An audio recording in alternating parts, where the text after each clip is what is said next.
मानव का सबसे बड़ा गुण क्या है? सब लोग इधर देखो, ध्यान से सुनो। मानव का सबसे बड़ा गुण क्या है? अपने अवगुण को स्वीकार करना। ये सबसे बड़ा गुण है मानव का। और मानव का सबसे बड़ा दुर्गुण क्या है?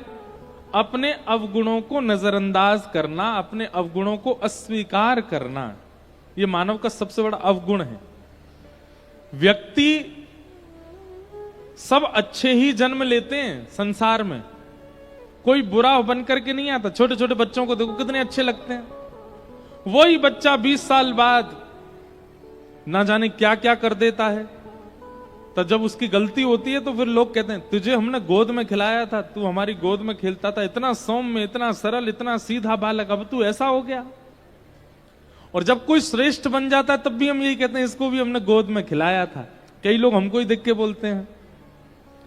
हम कहीं कथा में जाते हैं तो कई जगह पिताजी के साथ बचपन में गए होते हैं, माताजी आती हैं, भाई लोग आते हैं, हमने इतने से खिलाए थे आप, हमने गोद में खिलाए थे आप।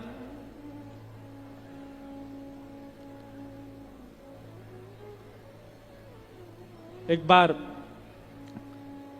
हम अपने जीवन की दूसरी कथा करने, पहली कथा द्वारिका में हुई, दूसरी कथा हुई हमारी न्यूयॉर्क में, अमेरिका में।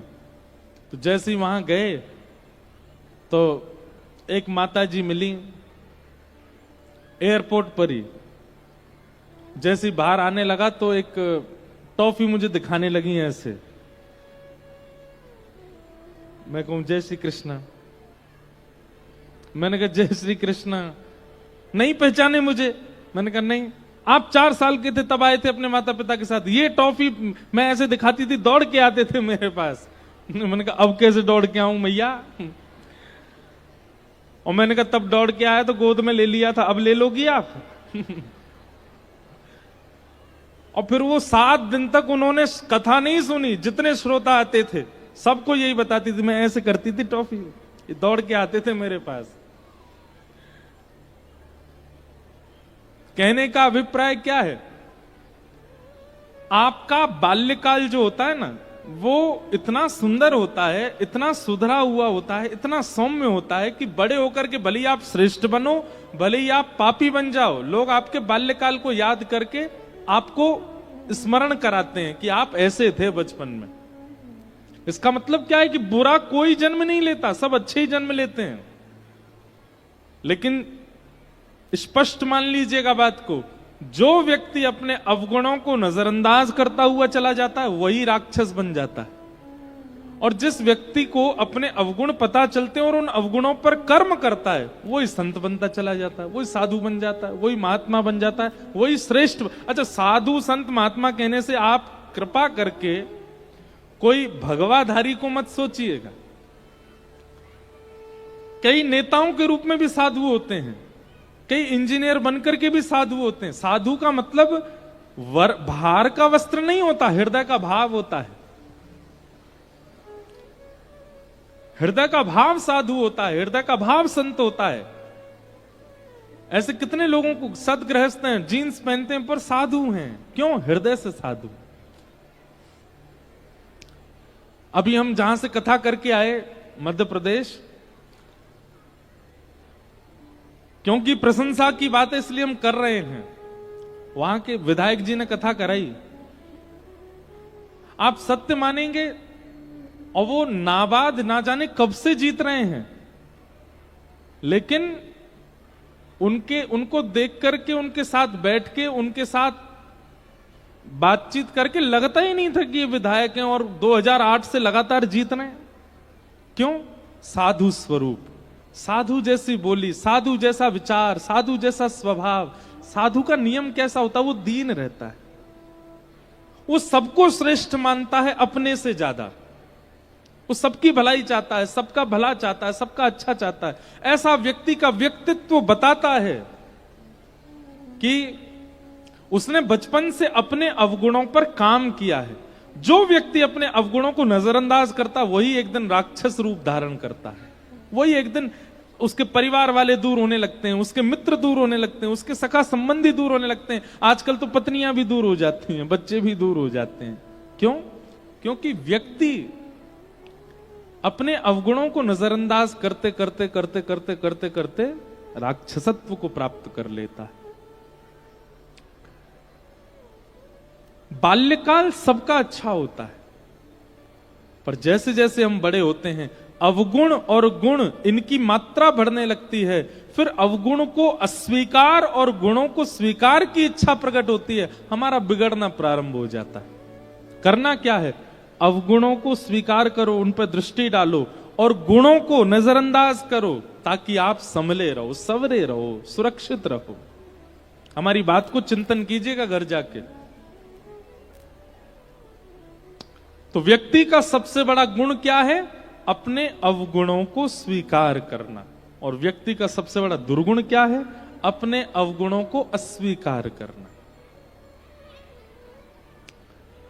इंद्र ने आकर के अपने अवगुण को स्वीकार किया और ठाकुर जी के चरणों में प्रणाम करते हुए कह रहे हैं कि आप मेरे पिता हैं, आप मेरे गुरु हैं, आपको दंड देने का अधिकार है। नाथ, मैं दंड के लिए तैयार हूं, कृपा करके मुझे दंड दीजिए।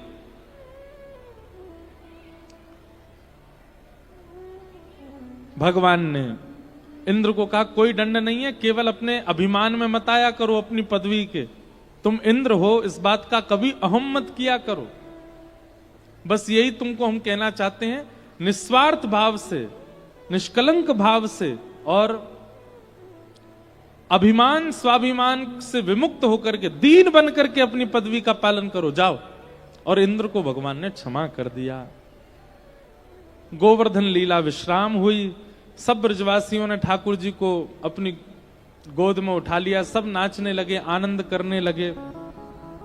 इंद्र ने जो स्तुति गाई थी वो देवताओं के, ब्रजवासियों के सामने नहीं गाई थी, एकांत में गाई थी।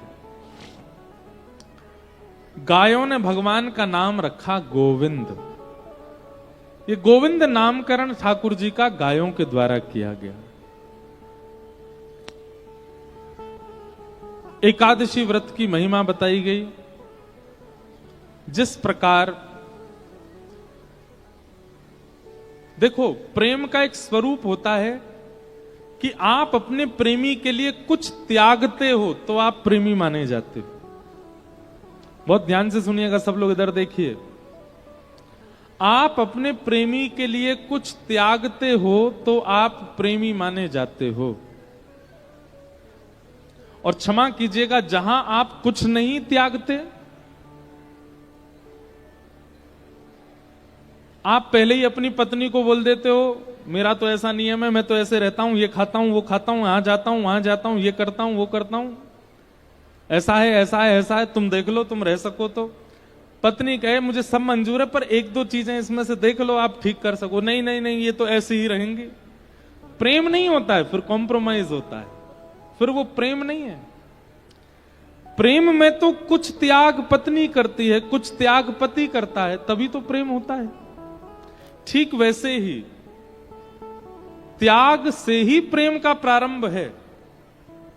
एकादशी के दिन वैष्णव यदि अन्न नहीं त्याग पाते हैं तो कैसा प्रेम है ठाकुर जी के प्रति। आप एक दिन अन्न नहीं खाते, अपने प्रेम के। एकादशी के बहुत महात्म है, पर एक महात्म यह भी है कि आप अपने प्रेमी के लिए, आप अपने ठाकुर जी के लिए, आप अपने गोपाल जी के लिए एक दिन अन्न सेवन नहीं करते, त्याग दिखाते हैं, त्याग करते हैं।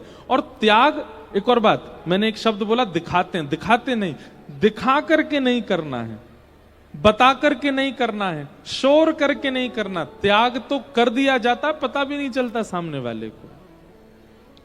वो प्रेम का त्याग उचित है। आप सौभाग्य मान करके अन्न मत पाया कीजिए एकादशी के दिन। कोई जबरदस्ती नहीं, आज तो एकादशी खाना ही नहीं है मुझको, मेरे सामने अन्न मत खाना, मन कर जाएगा नहीं तो मेरा, ए रोटी मत खा, चल उधर जाके खा, मुझे दिखाई नहीं देना चाहिए। ऐसी एकादशी नहीं। एकादशी सौभाग्य मान करके करो, चाहे 56 भोग कोई आपके सामने खा रहा हो। नहीं, आज तो हम अपने प्रियतम के लिए व्रत किए हैं। आज चाहे बहुव्यंजन सामने आ जाएं, नहीं पाएंगे।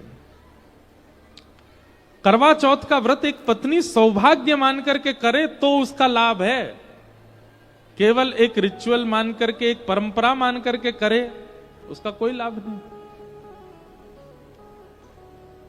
तो एकादशी, उस दिन अन्न में पाप का निवास होता है, इसलिए कृष्ण भक्त वैष्णव एकादशी के दिन अन्न नहीं पाते। अब लेकिन हमारे वृंदावन में जाओ, वहां पर हरिदासी परंपरा, हरिवंशी परंपरा, वहां पर एकादशी व्रत नहीं होता। उनके यहां एकादशी का नियम नहीं है। तो वहां उनकी पद्धति अगर देखोगे तो उस पद्धति में नहीं करना ही उचित है, क्योंकि वहां आचार्यों ने मना किया है। हरिवंशियों का भाव ऐसा है कि भाई कल ठाकुर जी ने भोग लगाया, हम कल नहीं पा पाए, कल थी दसवीं और आज है एकादशी, तो कल ठाकुर जी को जो भोग लगा आज वो भोग ही है, वो अन्न नहीं हो सकता, हम उसको पाएंगे। ठाकुर जी को पधराने के बाद कोई अन्न नहीं है, सब प्रसाद है, प्रिया प्रियतम का अधरामृत है, हम तो पाएंगे। तो इसलिए उस परंपरा में एकादशी ना करने का नियम है, वह उस परंपरा के अनुसार उचित है। विवाह की परंपरा सब जगह अलग अलग होती है, हिमाचल में अलग है, उत्तर प्रदेश में अलग है, राजस्थान में अलग है, बंगाल में अलग है, दक्षिण में अलग है, कश्मीर में अलग है।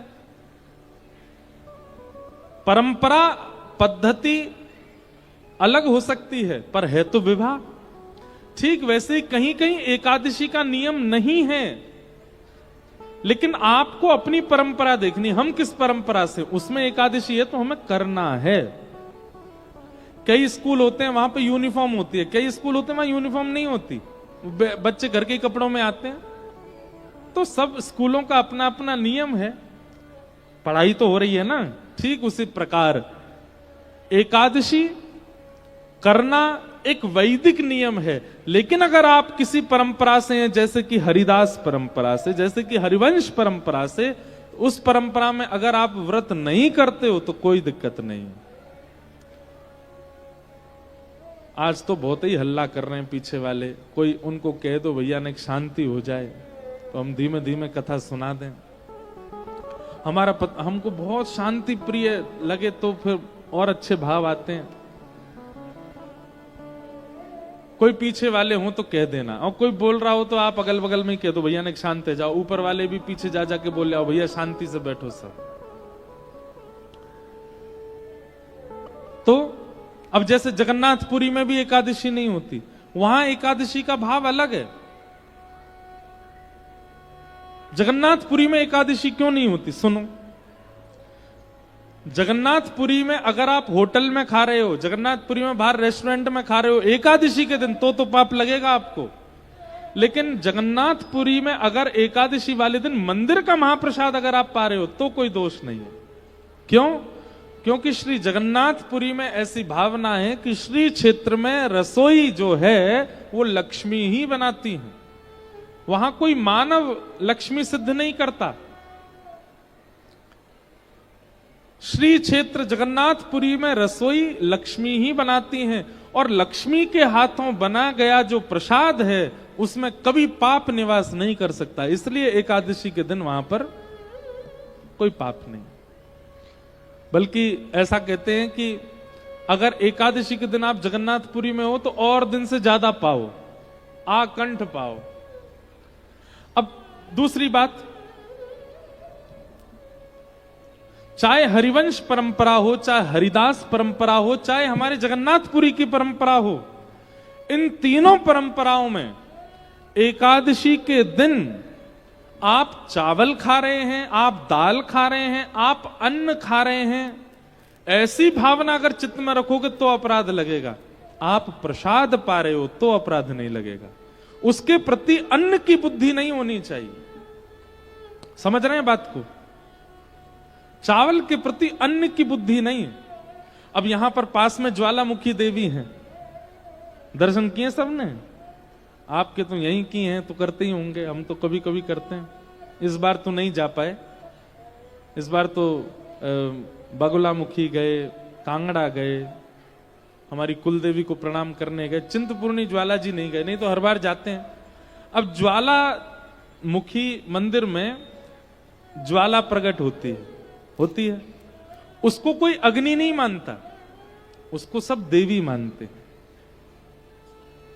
और सब ऐसे स्पर्श करते हैं, थोड़ी थोड़ी ज्वाला जो जहां से लौ उठ रही होती वहां से स्पर्श करके माथे से लगाते हैं, ये भाव रखते हैं कि ये देवी ही हैं। अगर व्यवहार दृष्टि से देखोगे तो अग्नि है, लेकिन भाव दृष्टि से देखोगे तो देवी है। ठीक वैसे ही एकादशी के दिन अगर आप जगन्नाथपुरी में हो और आपने व्यवहार दृष्टि से देखा, थोड़े भैया चावल दे दो, थोड़ी दाल दे दो, तो अपराध लगेगा आपको। महाप्रसाद ठाकुर जी का अधुरामृत है, इस भाव से पाओगे तो आपको अपराध नहीं लगेगा। उसके प्रति धातु बुद्धि नहीं रखनी है, उसके प्रति व्यंजन बुद्धि नहीं रखनी है, उसके प्रति अन्न बुद्धि नहीं रखनी है, प्रसाद बुद्धि रखो, नहीं लगेगा। एकादशी करनी चाहिए, लेकिन जगन्नाथपुरी में हो तो कोई बात नहीं, हरिदास और हरिवंश परंपरा में हो तो कोई बात नहीं, अन्य किसी परंपरा में हो तो आपको एकादशी करनी ही चाहिए। वैष्णव की 3 निष्ठा होती हैं, तुलसी निष्ठा, नाम निष्ठा और एकादशी निष्ठा। हमारे नामदेव जी महाराज महाराष्ट्र में हुए, इतनी सुंदर कथा है उनकी। एकादशी व्रत नहीं छोड़ते थे और उनका नियम ऐसा था कि वो खुद तो एकादशी करते थे, घूम घूम के देखते और थे कौन अन्न खा रहा है। अगर उनको कोई अन्न खाता हुआ दिख जाता था तो उसके हाथ पांव पकड़ लेते थे, हाथ जोड़ दे, सौगंध दे देते, अन्न नहीं खाओगे। अरे भाई तुम्हारी एकादशी तुम ही कर लो, हमसे क्यों करवा रहे हो? नहीं नहीं नहीं नहीं, मेरी एकादशी का यही नियम है कि मैं खुद भी नहीं खाऊंगा, किसी को भी नहीं खाने दूंगा। ऐसे श्री नामदेव जी, एक दिन भगवान बोले नामदेव की हम परीक्षा लेते हैं, और एक दिन इनसे ब्राह्मण का रूप धारण करके भगवान पहुंच गए नामदेव जी के पास। एकादशी का दिन नामदेव जी के द्वार पर आकर के भगवान दीनहीन से ब्राह्मण बने और महाराज धड़ाम से आकर के गिरे, अरे कोई भोजन करा दो, मैं भूखा प्यासा ब्राह्मण, मैं भूखा प्यासा साधु, 10 दिन से 15 दिन से भूखा हूं, मेरे प्राण निकल रहे हैं, कोई भोजन करा दो, कोई रोटी खिला दो, कोई अन्न पवा दो। नामदेव जी महाराज दौड़े दौड़े आए, आकर के उनको उठाया, अपने घर में ले गए। बोले महात्मा आप कहां से चले? बोले हम बहुत दूर से चले आ रहे हैं, भैया कुछ पवा दो, भूख लग रही है, बहुत दिन से कुछ पाया नहीं हमने। पत्नी से बोले जल्दी फल लेकर के आओ, महाराज जी को भूख लगी है। नहीं नहीं फल नहीं खाने बेटा, रोटी दाल चावल सब्जी खवाओ, भूख लगी है बहुत जोर की, हम इतने दिन से भूखे। नामदेव जी बोले आज एकादशी है, आज अन्न चावल रोटी नहीं खा सकते। अरे भैया तुम्हारे आगे मेरे प्राण निकल रहे हैं, तुम मुझे क्यों दिला रहे हो याद कि आज एकादशी? अरे एकादशी तुम कर लो ना, मुझे तो खिला दो। नहीं नहीं नहीं महाराज, आज एकादशी आप केला खाइए, आप सेब खा लीजिए, दूध पी लीजिए, आज एकादशी है, अन्न नहीं बनेगा हमारे यहां। सामने पड़ोसी खड़े हो गए, वो बोले ए महाराज जी आप एक काम करो, हमारे घर आ जाओ, हम आपको रोटी बना के पवा देते हैं। नामदेव तो सबके पीछे पड़ा रहता है, आप आइए, हम खवाएंगे आपको। नामदेव जी ने अपने घर की किवाड़ लगा दी, बोले जाने भी नहीं दूंगा कहीं, मेरे यहां आए हैं तो यहीं रहना पड़ेगा आपको। भगवान बोले अजीब जिद है तुम्हारी, खुद हमको खाने नहीं दोगे, कहीं और जा रहे हैं तुम्हें जाने नहीं दोगे? अरे मेरे प्राण निकल जाएंगे। नहीं निकलेंगे ना, आप केला खाइए, सेब खाइए, दूध पीजिए, बढ़िया फलाहार है, सब पा लीजिए। नहीं मुझे अन्न ही खाना। बोल अन्न तो नहीं बनेगा और ना मैं आपको खाने दूंगा। कल द्वादशी इतने समय पर लगेगी तब आप पा लीजिएगा। ब्राह्मण देवता बोले मेरे प्राण निकल रहे हैं, मैं अभी प्राण त्याग दूंगा। नामदेव जी बोले इससे अच्छा क्या होगा, एकादशी के दिन प्राण निकलेंगे, सीधे वैकुंठ जाओगे। ब्राह्मण बोले बड़े विचित्र आदमी हो यार तुम, हम मर जाएं कोई दिक्कत नहीं। बोले नहीं दिक्कत तो है, लेकिन हम आपके प्राण को बचाने के लिए फल दे रहे हैं ना, आपको पा लीजिए। भगवान पड़े गए चक्कर में। थोड़ी देर तो ठाकुर जी रोए, थोड़ी देर जो बहाना किया, लेकिन थोड़ी देर बाद भगवान ने कहा अब इसकी अग्नि परीक्षा लूं, और चलते चलते ठाकुर जी मूर्छित होकर के गिर गए, और जैसे एक व्यक्ति प्राण त्यागते समय श्वास लेता है वैसे लेने लगे, अब ये खिला देगा। लेकिन नामदेव जी हाथ जोड़ करके नाम संकीर्तन करते रहे। अपनी पत्नी से कहा देवी तुम भी करो। जय हो महाराज जी।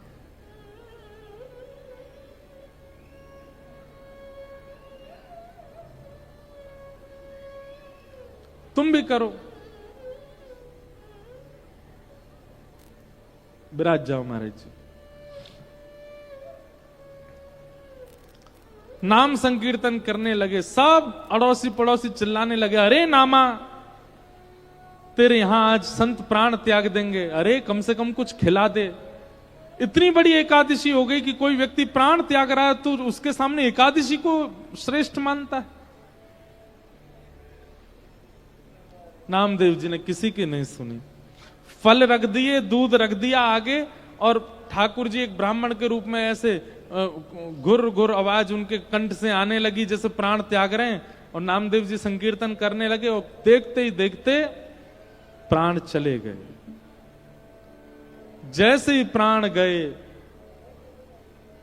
नामदेव जी महाराज रोने लगे,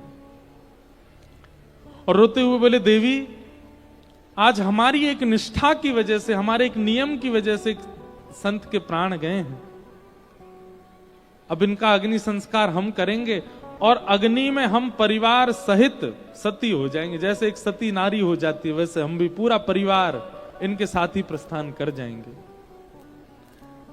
और चिता जला करके उन ब्राह्मण देवता का शरीर रखा, उसी पर नामदेव जी बैठ गए, पत्नी को भी बैठा लिया, पूरे बच्चों सहित बैठ गए।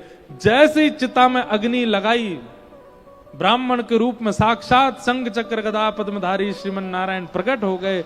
चिता में से नामदेव जी को खींच करके हृदय से लगा लिया। अरे मेरे नामा, मान गए भैया, तुम्हारी निष्ठा को मान गए हम। जय हो। और श्री नामदेव जी की एकादशी निष्ठा की स्वयं ठाकुर जी ने परीक्षा ली, और धन धन्य कह करके ठाकुर जी प्रस्थान कर गए। वैष्णव की 3 निष्ठा हैं, एकादशी,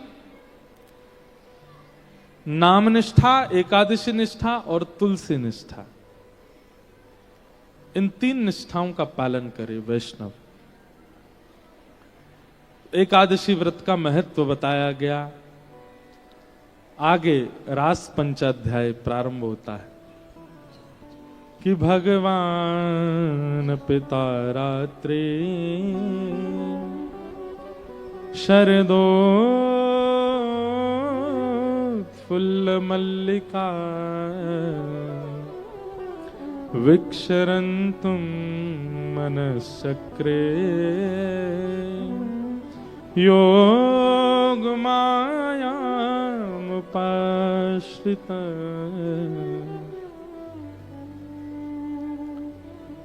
भगवान पिता रात्रि,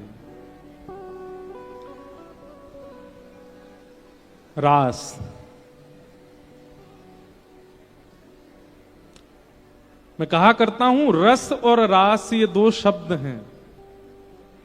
हमारी भक्ति का प्रारंभ होता है रस से, और हमारी भक्ति का गंतव्य होता है रास।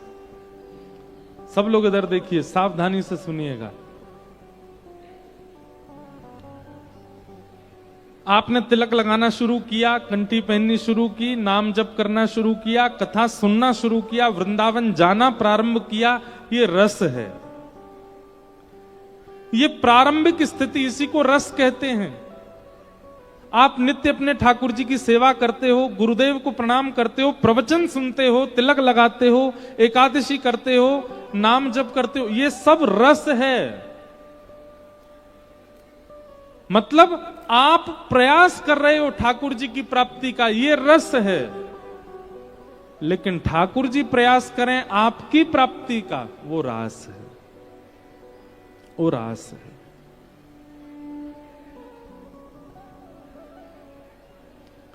आप अपने गुरुदेव से कहते हैं कि गुरुजी हमारे घर आइए, ये रस है। लेकिन किसी दिन अचानक गुरुजी आ ही जाएं बिना बताए, घर के दरवाजे की बेल डोर बजी और सामने गुरुदेव खड़े हैं, ये रास है।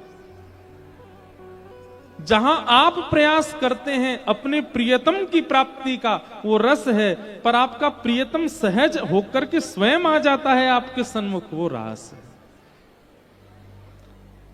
अभी हम आप सब लोग रस में व्यवस्थित हैं, पर कभी कभी रास का अनुभव होता है, कभी कभी रास हो जाता है। आपने कुछ नहीं किया, आपने कोई प्रयोजन नहीं किया, पर ठाकुर जी ने कोई लीला ऐसी की, उस लीला से आप ठाकुर जी के सन्मुख आ गए, वो रास है।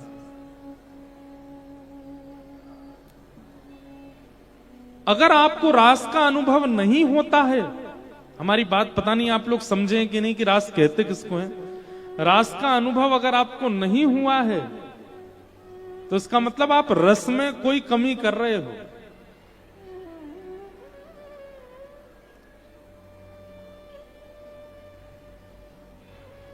आपका वृंदावन जाने का कोई क्रम नहीं था, दूर दूर तक कोई संभावना नहीं थी, लेकिन अचानक से बैठे बैठे ही कुछ ऐसा हुआ कि आपको जाना ही पड़ेगा, ये रास है। आपने कोई योजना नहीं बनाई, आपने कोई परिकल्पना नहीं की, आपकी कोई व्यवस्था नहीं थी, पर ऐसी योजना बन गई, ऐसी व्यवस्था बन गई, ऐसा माहौल बन गया कि जाना ही पड़ा, ये रास है। रस और रास,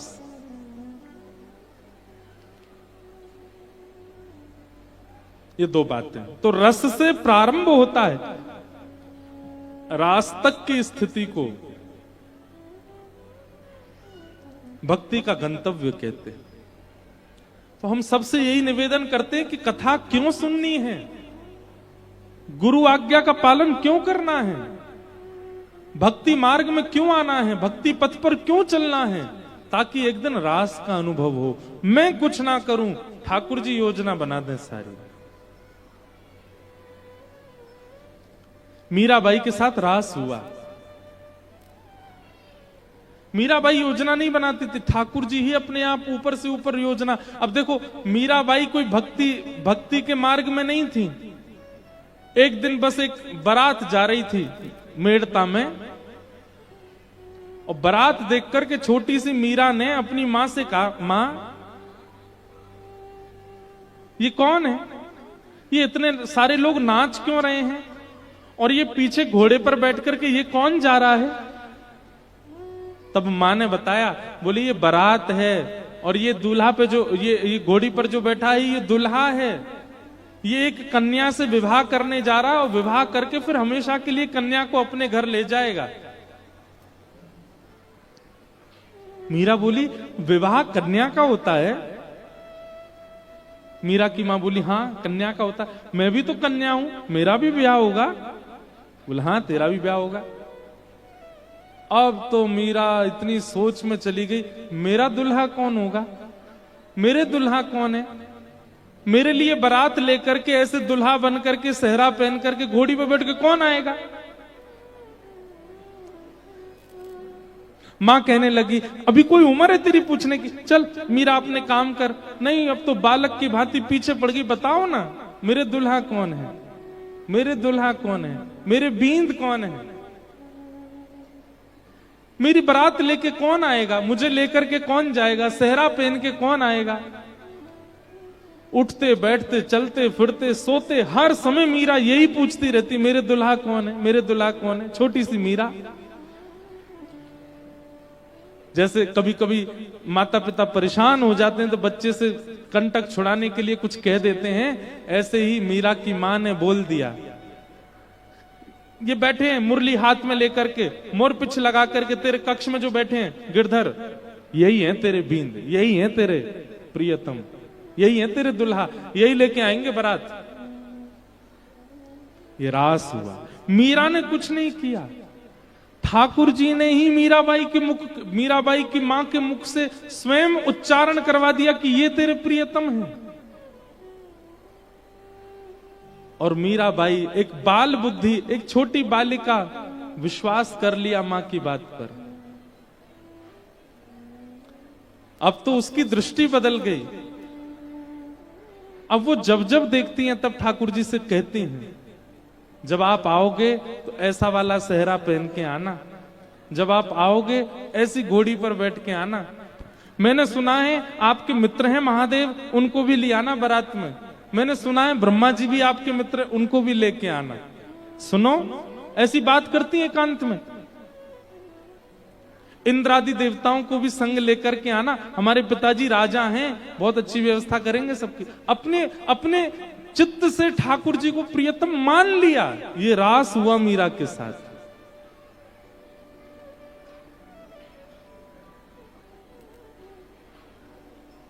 मीरा ने संबंध नहीं बनाया, ठाकुर जी ने बनाया।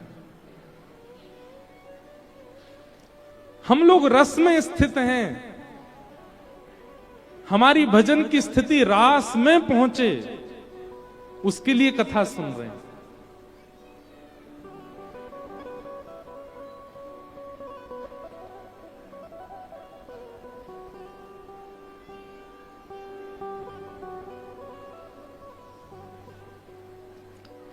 कितने भक्तों के साथ रास किया ठाकुर जी ने। रास का मतलब नृत्य नहीं होता। हमारे दक्षिण में तिरुपति बालाजी है, नाम सुना है? तिरुपति बालाजी। तो तिरुपति बालाजी दर्शन करने के लिए एक आचार्य चरण दर्शन करने गए।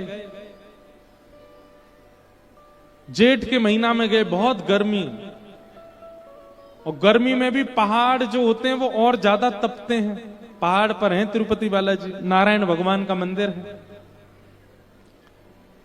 तो उन्होंने जाकर के देखा कि इतनी गर्मी और इतना ताप से वो पूरा पहाड़ गर्म हो रहा था। उनके मन में भाव आया कि अगर श्री वेंकटेश भगवान तिरुपति बालाजी के मंदिर के बाहर एक सरोवर हो और उस सरोवर में जल भर दिया जाए तो इतने ताप में श्री ठाकुर जी को सरोवर के जल से थोड़ी थोड़ी शीतलता का अनुभव होता रहेगा। कभी कभी ठाकुर जी नौका विहार करने, जल क्रीड़ा करने बाहर आ जाएंगे।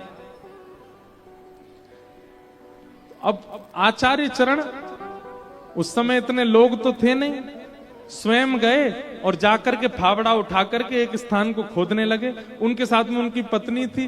पत्नी सगर्भा थी, गर्भ में बालक। पत्नी को कहते, देखो देवी, तुम्हारे गर्भ में संतान है, पर हमको ये सेवा ठाकुर जी की करनी है।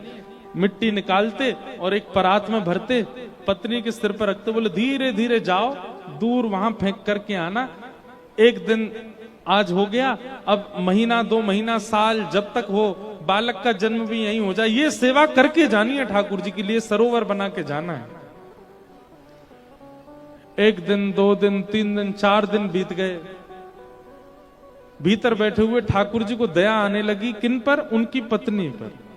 वो सगर्भा है, गर्भ में बालक है, और ऐसे धीमे धीमे जाती हैं, जाके मिट्टी फेंकती हैं। सो ठाकुर जी एक छोटे से ग्वारिया का रूप धारण करके आ गए, और ग्वारिया का रूप धारण करके आए। जैसे ही वो माता जी मिट्टी डालने के लिए आई, ठाकुर जी उनसे बोले, सुनिए, मैं दौड़ने में बहुत निपुण हूं। आपके पतिदेव अगर देख लेंगे कि मैं सेवा करा रहा हूं तो नाराज हो जाएंगे, आप उनको मत बताना, पर आप वहां से मिट्टी लेके थोड़ी आगे आना, वहां से मुझे दे देना, मैं तुरंत डाल के आ जाया करूंगा। बोली ठीक है। इतने सुंदर सुकोमल ठाकुर जी, ऊंची सी धोती, महाराज कमर में फेंटा बांध करके आ गए।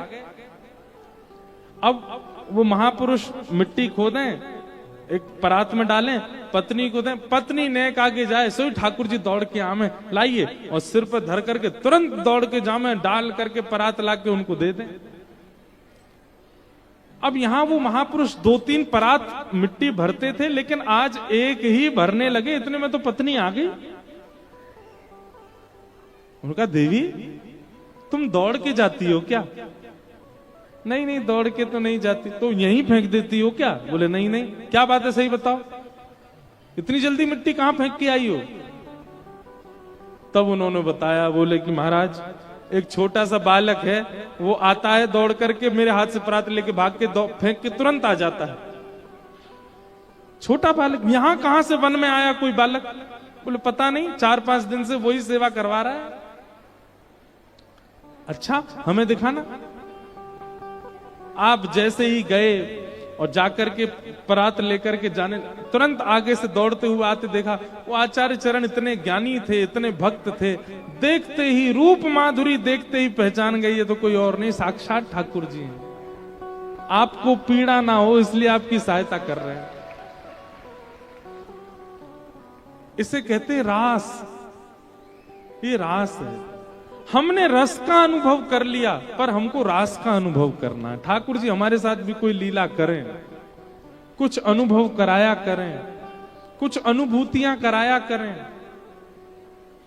रास।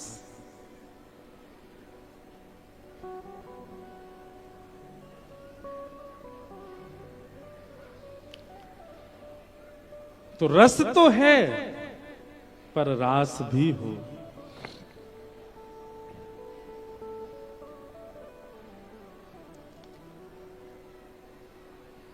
गोपियां सब रास के लिए उत्सुक हैं ठाकुर जी के साथ।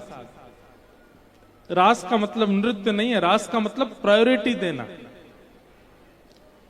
अभी हम मंच पे बैठे हैं, आप सब लोग सामने, कई बालक आते हैं, कई माताएं आती हैं, कोई कुछ लिखाने लाते हैं, कोई कुछ देने आते हैं, पर अब हम क्या करें, इकलौते हैं, इतने सारे लोगों के बीच से जाना तो है ही है। कल परसों एक माता जी ने उंगली मोड़ दी इतनी जोर से कि महाराज रात भर दर्द रहा। मोड़ी उन्होंने जानबूझ के नहीं मोड़ी, खींच रही थी लेकिन इतनी खिंच गई। एक बहन जी ने कल धोती खींच ली, बस खुलते खुलते बची। हमें तो कभी कभी अपनी लाज भी बचानी होती है, तो इसलिए आप लोगों का प्रणाम करना, आपका आना, आप लोग इतने प्रेम से देखते हैं, हमको अच्छा तो लगता है, पर हमको यूं लगती है कैसे निकले। तो ये अभी रस है, अभी हम रास वाली स्थिति में आ नहीं पा रहे। रास का मतलब क्या है? हम एक एक व्यक्ति से मिल लें, उसके हृदय के भाव सुन लें, उसके बातें सुन लें, उससे वो स्थिति बने, उसको रास कहते हैं। एक एक व्यक्ति को जब प्रायोरिटी दी जाती है उसको रास कहा जाता है। हम ठाकुर जी से रास की इच्छा कर रहे हैं। रस तो ठाकुर जी दे रहे हो, अब रास दो। और वही रास की कथा है। भगवान ने अनेक वर्षों की तपस्या के बाद दंडकारण्य वन के जो संत हैं वे ही गोपी बन करके आए, और उनकी तपस्या के फल के रूप में आज ठाकुर जी उनके साथ रास विहार करने वाले। ये ब्रज की गोपियां कोई सामान्य स्त्रियां नहीं है, ये दंडकारण्य वन के संत हैं। कब से तपस्या कर रहे हैं ठाकुर जी को प्राप्त करने के लिए, आज जाकर के इनका तप पूर्ण हो रहा है।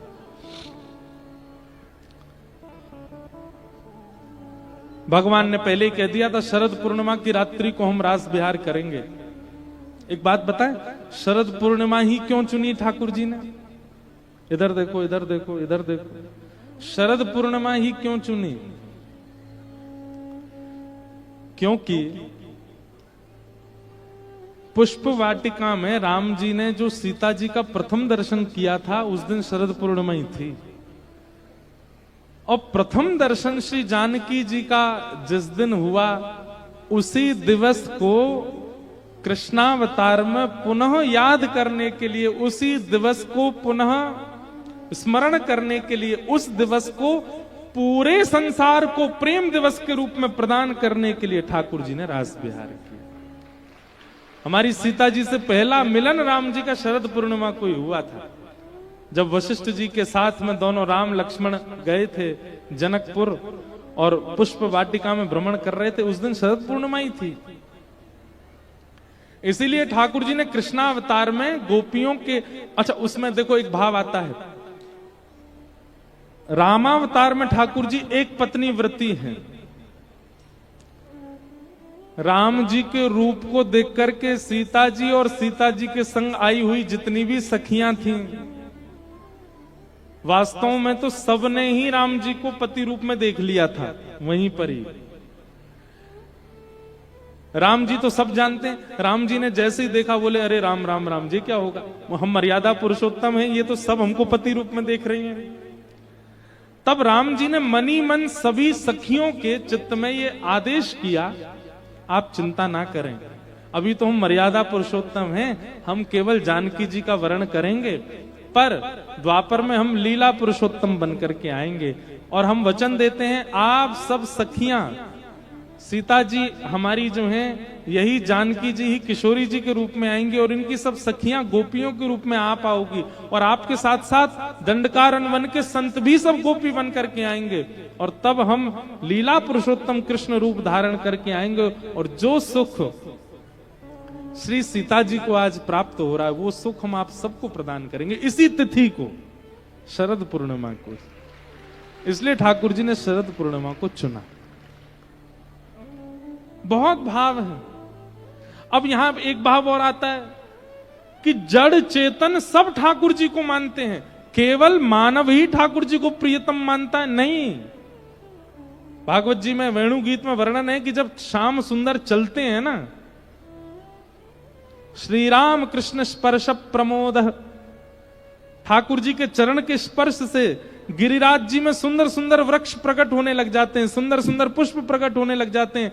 ठाकुर जी जिस गली से निकलते हैं, जिस वन में जाते हैं, वहां के वृक्ष अपने आप झुक जाते हैं। उनमें पुष्प नहीं होते, फल नहीं होते, फिर भी वे जबरदस्ती पुष्प और फल प्रकट कर देते हैं कि ठाकुर जी एक बार हमारी ओर देख लें या हमारे पुष्प को स्वीकार कर लें, हमारे फल। कहने का मतलब जड़ भी ठाकुर जी से प्रेम करते हैं। वृंदावन में रास विहार करने वाली असंख्य गोपियां, ये सब वेद की ऋचाएं हैं, ये सब संत हैं, ये सब ऋषि हैं, ये सब दंडकारण्य वन के जड़ वृक्ष भी हैं, सब गोपी बन के आए हैं ठाकुर जी को प्राप्त करने के लिए। रास की चर्चा बड़ी अद्भुत है।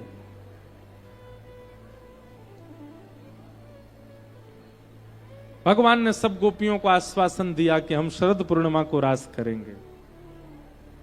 और आज जैसे ही पूर्णिमा का चंद्रमा प्रकट हुआ आकाश में, और आज पूर्णिमा ही है, पूर्णिमा है ना, आज पूर्णिमा है, ले अपने आप ही आ गई पूर्णिमा। पर आप सब गोपियों की नहीं, जे नहीं पता, पूर्णिमा तो है आज। जैसे ही चंद्रमा प्रकट हुए, सब गोपियां व्याकुल हो गईं। अरे ये तो वही तिथि है जिस तिथि में कन्हैया ने मिलने का आश्वासन दिया था। सब गोपियां अपने अपने कार्य कर रही हैं, पर मन सबका चंद्रमा की ओर है। और सब प्रतीक्षा कर रही हैं कि एक बार और श्याम सुंदर कैसे भी करके हमें अपने पास बुला लें। इतने में ही ठाकुर जी वन में गए और कदम वृक्ष के नीचे बैठ करके जैसे ही वेणु का नाद किया। देखो एक बात सुनिएगा, वंशी, मुरली और वेणु, इनमें वंशी कौन है, मुरली कौन है और वेणु कौन है? ध्यान से सुनिएगा बहुत। वाद्य एक ही है, लेकिन वाद्य का प्रयोग जिसको बुलाने के लिए किया जाता है उसका रूप बदल जाता है। वंशी हो जाता है, वेणु हो जाता है या मुरली हो जाता है। जैसे ठाकुर जी को अगर किसी को अपना बनाना होता है, जैसे कोई ठाकुर जी को जानता नहीं है, ठाकुर जी को देखा नहीं है, लेकिन ठाकुर जी चाहते हैं कि ये कैसे करके मेरो है जाए, उसके लिए ठाकुर जी मुरली बजाते हैं। जैसे किसके लिए बजाई? रसखान।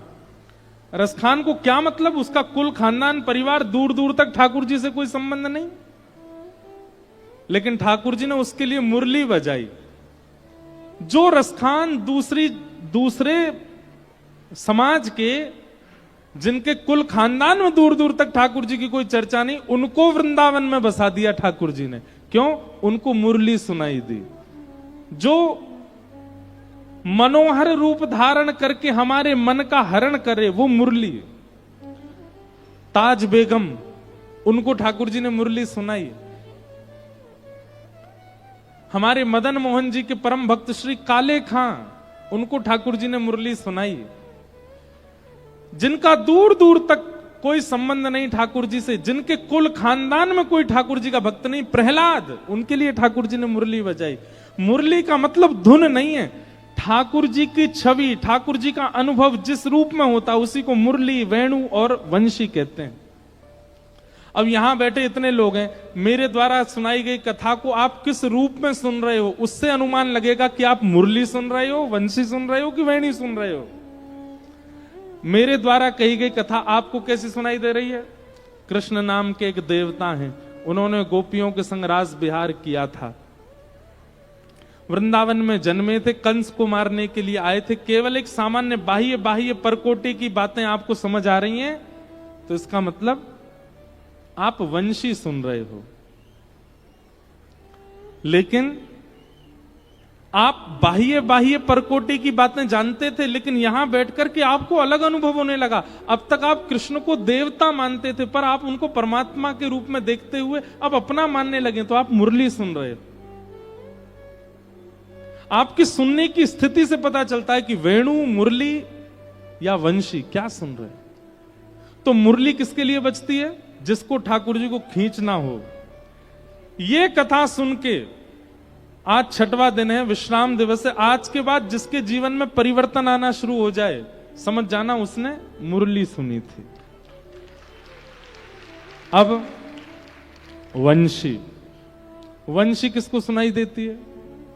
जो पहले से ही ठाकुर जी को जानते हैं, बहुत प्रेम करते हैं, जिनका जीवन समर्पित हो चुका है ठाकुर जी के लिए, जो नित्य तिलक लगाते हैं, नित्य एकादशी रखते हैं, नित्य कंठी पहनते हैं, नित्य नियमों का पालन करते हैं। उनको पता है हम चाहे ऊना रहे, पंजाब रहे, हिमाचल रहे, हम ठाकुर जी के हैं। वो वक्ता के द्वारा रसमयी बात कही जाए चाहे नीरस बात कही जाए, सबको ध्यानपूर्वक सुनते हैं, क्योंकि वो ठाकुर जी के हो चुके हैं। उनको वंशी सुनाई दे रही है। और वेणु, जिसको सुनने के बाद आप रुक ना पाओ, जिसको सुनने के बाद आप बैठ ना पाओ, जिसको सुनने के बाद आप सब भूल जाओ और आपका वश ना रहे अपने पर, तुरंत दौड़ने लगो। वृंदावन जिस दिशा में, उस दिशा में दौड़ने लगे। ना तन की स्थिति रहे, ना धन की स्थिति रहे, ना लोक लाज मर्याद कुल किसी का भी स्मरण ना रहे। बस कृष्ण चाहिए, उनकी प्राप्ति करनी है, बस अब वृंदावन जाना है, उनसे मिलना है, वही मेरे सर्वस्व हैं। ऐसी स्थिति बन जाए तो आप वेणु सुन रहे हैं। बहुत कम बन पाती है। एक और बात, मुरली ठाकुर जी ऐसे बजाते हैं, अधरों से हाथ नीचे। वेणु ऐसी तिरछी होगी, ठाकुर जी मुरली बजाते हैं। वंशी ठाकुर जी ऐसे बजाते हैं, बिल्कुल जहां अधर हैं वहीं हस्त कमल, और जहां मुखमंडल श्री जी की ओर झुक जाए और दोनों हस्त कमल ऊपर को हो जाएं, ये वेणु है। आपको वेणु गोपाल ठाकुर जी के दर्शन बहुत कम होंगे, जहां मुखमंडल ऐसे झुका हो और दोनों, वहां नेत्र भी ठाकुर जी के बंद हो जाते हैं, क्योंकि अत्यंत रस में डूब करके ठाकुर जी बजाते हैं। तो मुरली मनोहर लाल, वंशी बिहारी लाल और वेणु गोपाल, ये 3 ठाकुर जी के स्वरूप हैं। वंशी एक ही है, पर किस किस के लिए कैसे बजानी है वो ठाकुर जी के प्रकार अलग हैं। श्री राधारमण लाल जी बताओ क्या बजाते हैं? श्री राधारमण लाल जी मुरली मनोहर है, उनके हस्त कमल थोड़े थोड़े नीचे हैं और अधर ऊपर है, ऐसे बजा रहे हैं श्री राधारमण। हाथ थोड़े से नीचे हैं, देख लेना, दर्शन करना। बिहारी जी, उनके हाथ बिल्कुल ऐसे सीधे हैं, यूं हैं, दोनों हाथ बराबर में। ये क्या बजा रहे हैं? वंशी बजा रहे हैं। बिल्कुल जहां अधर हैं वहीं हस्तकमल होंगे। और वेणु गोपाल जो हैं, इधर की तरफ मुख करके अधर, इसका स्वरूप प्रकट रूप में वृंदावन में कहीं नहीं है, पर हां किसी का भाव प्रगाढ़ होगा तो एक दिन श्री राधारमण जी के ही हस्त कमल ऊपर को दिखने लग जाएंगे, एक दिन बिहारी जी के ही हस्त कमल ऊपर को दिखने लग जाएंगे। जिस दिन ठाकुर जी के श्रृंगार में आपको यह अनुभव हो, जाके अब की देखना बिहारी जी के हाथ नीचे दिख रहे हैं कि ऊपर हैं, राधा वल्लभ जी नीचे हैं कि ऊपर हैं, राधा। जिस दिन ये हस्त कमल नीचे से आपको एक क्षण के लिए लगे कि नहीं ऊपर की ओर हैं, अधर से ऊपर हैं, समझ जाना अब ठाकुर जी वेणु बजा रहे हैं और आप रास के प्रवेश के लिए अधिकारी बन चुके हो। हमारे ब्रज साहित्य के, ब्रज के रसिक जन इन सब भावों को बड़े अच्छे से बताते हैं, एक एक विषय को। एक क्षण के लिए ठाकुर जी के अधर से ऊपर यदि हस्त कमल का दर्शन हो जाए तो समझ जाना अब वेणु बज रही है और आप रास के अधिकारी हो चुके हो। जब तक ये हस्त कमल नीचे हैं तो समझो अभी वंशी बजा रहे हैं, अभी मुरली बजा रहे हैं, अभी ठाकुर जी और खींचवे को प्रयास कर रहे हैं आपको अपनी ओर। लेकिन जब पूर्ण रूपेण खिंच जाओगे तो वेणु गोपाल हो जाएंगे। और वेणु जब बजेगी, जगऊ कलम वाम दृशाम मनोहरम, फिर रास होगा। और रास में जैसे गोपियां पहुंची हैं वैसे ही आप पहुंचोगे, रोक नहीं पाओगे स्वयं को। जैसे मीरा पहुंची है वैसे ही पहुंचोगे, जैसे करमेती बाई पहुंची है, जैसे रसखान पहुंचे हैं वैसे ही पहुंचोगे।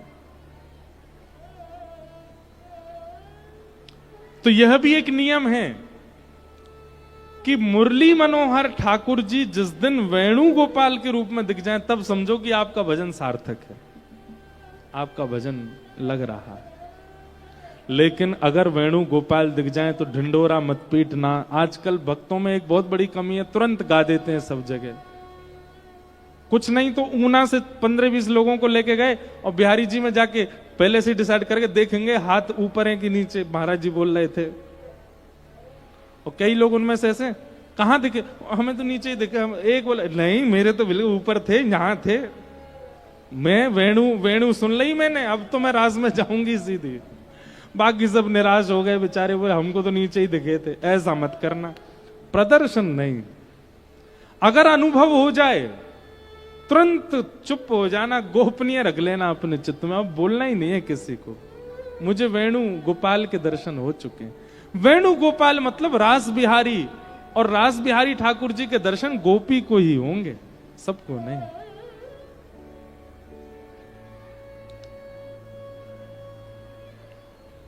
गोपियां सब दौड़ी, वेणु सुनते ही रोक नहीं पाई स्वयं को, दौड़ने लगी। जैसे ही पहुंची भगवान ने सबका स्वागत किया, पतिव्रता नारी के धर्म समझाने लगे, सबको वापस भेजने के लिए भगवान कई कई उपाय बताने लगे कि ये सब सुन सुना के थोड़ी डर जाएं, वापस चली जाएं। पर गोपियां डरने वालों में से नहीं थी। ठाकुर जी डरा रहे थे, वो तुम्हारा पतिव्रता धर्म टूट गया, अरे राम राम राम राम, अपने सास ससुर पति सबको छोड़ के आ गए। एक छोटे से बालक को मिलने के लिए आई हो, कितना जघन्य पाप कर रही हो। ठाकुर जी ने खूब भयभीत कराया पर गोपियां नहीं डरी। 10 श्लोक भगवान ने कहे तब गोपियां प्रणय गीत गाती हैं। मैवं भिवोर्हति भवान गदितुम नृशंसम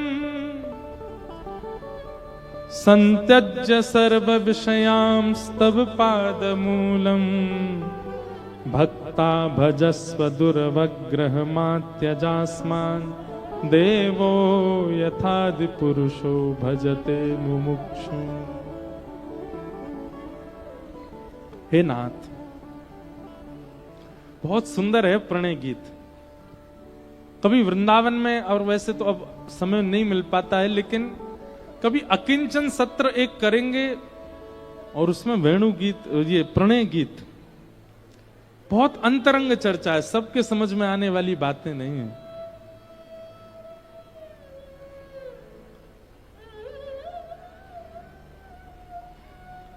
कि यत पत्य पत्य सुहृदामनुवृत्तिरंग स्त्रीणां स्वधर्म इति धर्म विदात्वयोक्तम् अस्त्वेव मे तदुपदेश पदे त्वयीशो प्रेष्ठो भवांस्तनुभृतां किलि बंधुरात्मा। गोपियां कहती हैं, बोले नाथ आपने बहुत सुंदर प्रवचन किया स्त्री धर्म का, पर आपके द्वारा स्त्री धर्म का प्रवचन सुनकर के हमको ऐसा लगा कि कहीं आपको ऐसा लगता है कि हम स्त्री धर्म जानती नहीं है। बताई तो उसको जाती है बात जो ना जानता हो। कहीं आप ऐसा तो नहीं सोच रहे कि कहीं हम पतिव्रता नारी नहीं है, हम अपने पतियों को छोड़ के पर पुरुष के पास चली आई हैं, तो कहीं आप हमको व्यभिचारिणी तो नहीं समझ रहे हो? ठाकुर जी से कह रही हैं गोपियां, नाथ हमारी बात सुनिएगा, हमारा प्रेम कैसा है ये अभी आप जाने ही नहीं हो, ये अभी आप समझे ही नहीं हो। हमारा प्रेम ऐसा है, हम आपसे मिलना नहीं चाहती, हम आपको देखना नहीं चाहती, आपका स्पर्श नहीं चाहती, आपसे बातें नहीं चाहती, आपसे कुछ भी नहीं चाहती हैं। हमारी प्रेम में कोई चाह नहीं है। संसार के प्रेम में मिलन की चाह होती है, सुनने की चाह होती है, देखने की चाह होती है, बहुत कुछ की चाह होती है। हमारा बिल्कुल प्रेम ऐसा नहीं है। हमारी केवल एक चाह है, क्या? एक बार आप केवल अपने मुख से कह दो कि हमको आपने स्वीकार कर लिया, उसके बाद जीवन भर हमारी तरफ देखना भी मत, हम ऐसे ही जी लेंगे। ऐसा हमारा प्रेम है।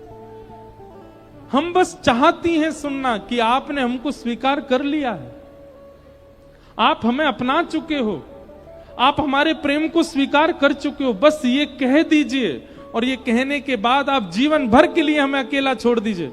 श्री चैतन्य महाप्रभु का एक ग्रंथ का एक बहुत सुंदर श्लोक है, मुझे याद नहीं है, उसमें गोपियां कहती हैं, फिर चाहे हमें कभी मत देखना, चाहे हमारी दी हुई वस्तुओं को भी आप स्वीकार मत करना, चाहे कभी हमारी प्रशंसा मत करना, हमें सब स्वीकार है, क्योंकि हमारा प्रेम इन सब भावों में व्यवस्थित है ही नहीं। हमारा तो प्रेम केवल इतना है, ये सुनने आई है आपसे कि आपने हमको स्वीकार कर लिया। बता दीजिए, हम चली जाएंगी लौट करके, फिर कभी नहीं आएंगे। उसी भाव में हम, ये सुनने में जितना आसान लग रहा है ना, उतना ही कठिन है। हमारे अंदर प्रेम प्रकट ही इसी भाव से होता है कि प्राप्त करना है, लेकिन गोपियों के चित्त का प्रेम इस भाव से प्रकट है कि भले ही प्राप्त ना हो, बस एक बार स्वीकारी। और कहां तक है, अंत में तो गोपियां ये भी कहती हैं, स्वीकार भी मत करो, छोड़ के चले जाओ, पर हमारा प्रेम तो सदा ऐसे ही रहेगा आपके प्रति। एक विलग चर्चा है, ये ऐसा प्रेम संसार में नहीं देख सकते आप कभी भी। गोपियों के उस प्रेम भाव को सुनकर के ठाकुर जी अत्यंत प्रसन्न हो गए, और भगवान बोले, अरे अरे अरे, हम तो आपकी परीक्षा ले रहे थे, चलो अब रास विहार करते हैं। भगवान ने रास विहार करना प्रारंभ किया। एक एक गोपी के पास अकेले श्याम सुंदर भ्रमण कर रहे हैं, पर गोपियों के चित्त में मान आ गया। आप लोग हमसे पूछेंगे, महाराज जी कहां इतना निस्वार्थ प्रेम प्रकट करने वाली गोपियां, और अचानक से कथा बदल जाती है कि गोपियों के चित्त में मान आ गया। हमें तो लगा था कि ये गोपियां मान रहित होंगी, इनके चित्त में कोई दोष नहीं होगा, तभी ठाकुर जी इनको स्वीकार कर रहे हैं। ठाकुर जी ने स्वीकार कर लिया, उसके बाद मान आ गया। ये किस बात का प्रमाण है? गोपियों के चित्त में मान शिक्षात्मक रूप से आया। ध्यान से सुनिएगा सब लोग। कई बार छोटा बच्चा होता है ना, उसको मां बोलती है उधर नहीं जाओ, उधर नहीं जाओ, वो बालक नहीं मानता, तो मां क्या करती है, उस बालक को दिखाते हुए खुद जाती है, और खुद जाकर के वहां किसी वस्तु को छू के फिर ऐसे करती है, हो लग गई लग गई लग गई लग गई, तो फिर बालक डर जाता है, बोलो यहां मुझे नहीं जाना, मां को यहां पीड़ा हुई है। ठीक वैसे इसको कहते हैं शिक्षात्मक लीला। गोपियों के चित्त में मान आया नहीं है, ये शिक्षा के लिए गोपियां कर रही हैं, हम लोगों को समझाने के लिए। क्या? कि भाई ठाकुर जी अगर आ गए और आप बिना गुरु कृपा, बिना गुरु आज्ञा माने अगर ठाकुर जी को प्राप्त कर लोगे, तो आपके चित्त में मान आ जाएगा कि मैंने ठाकुर जी को प्राप्त कर लिया। इसलिए गुरु आज्ञा, गुरु शिक्षा, गुरु निर्देशों का पालन करते ही जाइएगा ठाकुर जी के पास। गोपियां बोली हम बिना गुरु आज्ञा, बिना गुरु निर्देश, बिना गुरु इच्छा की हम चली आई हैं, इसलिए हमें मान आया। ये गोपियों को नहीं आया है, हमको शिक्षा देने के लिए आया है। आप मत जाना। अब यहां गुरु दीक्षा लेने की भी बात कह दूं तो कोई अतिशयोक्ति नहीं, पर गुरु दीक्षा से ज्यादा गुरु दिशा, गुरु आज्ञा मान के, गुरु दिशा लेकर, गुरु की कृपा मान करके तब ठाकुर जी के सानिध्य में जाओगे तो मान नहीं आएगा। नहीं तो आजकल सोशल मीडिया पे लोग अपने घर के ठाकुर जी के मुंह में चम्मच लगा देते हैं दूध की और वीडियो बना, देखो हमारे ठाकुर जी गोपाल जी दूध पी गए, दूध पी गए। मान आ जाता है। हमारे ठाकुर जी तो ऐसे दूध पी लेते हैं। ये मान क्यों आता है भक्ति में? बिना गुरु निर्देशन, बिना गुरु शिक्षा के अगर जाओगे तो मान आएगा। ये गोपियां शिक्षा दे रही हैं हमको। ठाकुर जी जैसे अंतर ध्यान हुए, मान आ गया गोपियों को, ठाकुर जी अंतर ध्यान हो गए, तब गोपियों ने कहा अब गुरु शरण जाओ। और गुरु कौन है? श्री किशोरी जी। तब किशोरी जी की शरण में सब गोपियां गईं। हा नाथ रमण प्रेष्ठ क्वासी क्वासी महाभुज दास्यास्ते कृपणाया में सखे दशय सन्निधि। हे सुन राधिका दुलारी तेरे द्वार का भिखारी हूं मैं, शाम का पुजारी एक पीड़ा है हमारी हमें, श्याम ना मिला हमें, श्याम ना मिला हमें, श्याम ना मिला हमें।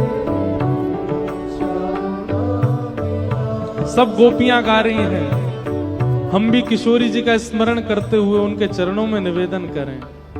सुन राधिका दुलारी, सुन राधिका दुलारी तेरे द्वार का भिखारी, तेरे तेरे शाम का पुजारी एक पीड़ा है हमारी हमें, श्याम ना मिला हमें, श्याम ना मिला हमें, श्याम ना मिला हमें, श्याम ना मिला। हम सोचते थे कान्हा कहीं कुंजन में होगा, सोचते थे कान्हा कहीं कुंजन में होगा, हम सोचते थे कान्हा कहीं कुंजन में होगा, सोचते थे कान्हा कहीं कुंजन में होगा। ओ अभी तो मिलन का हमने सुख नहीं भोगा, हाँ भी तो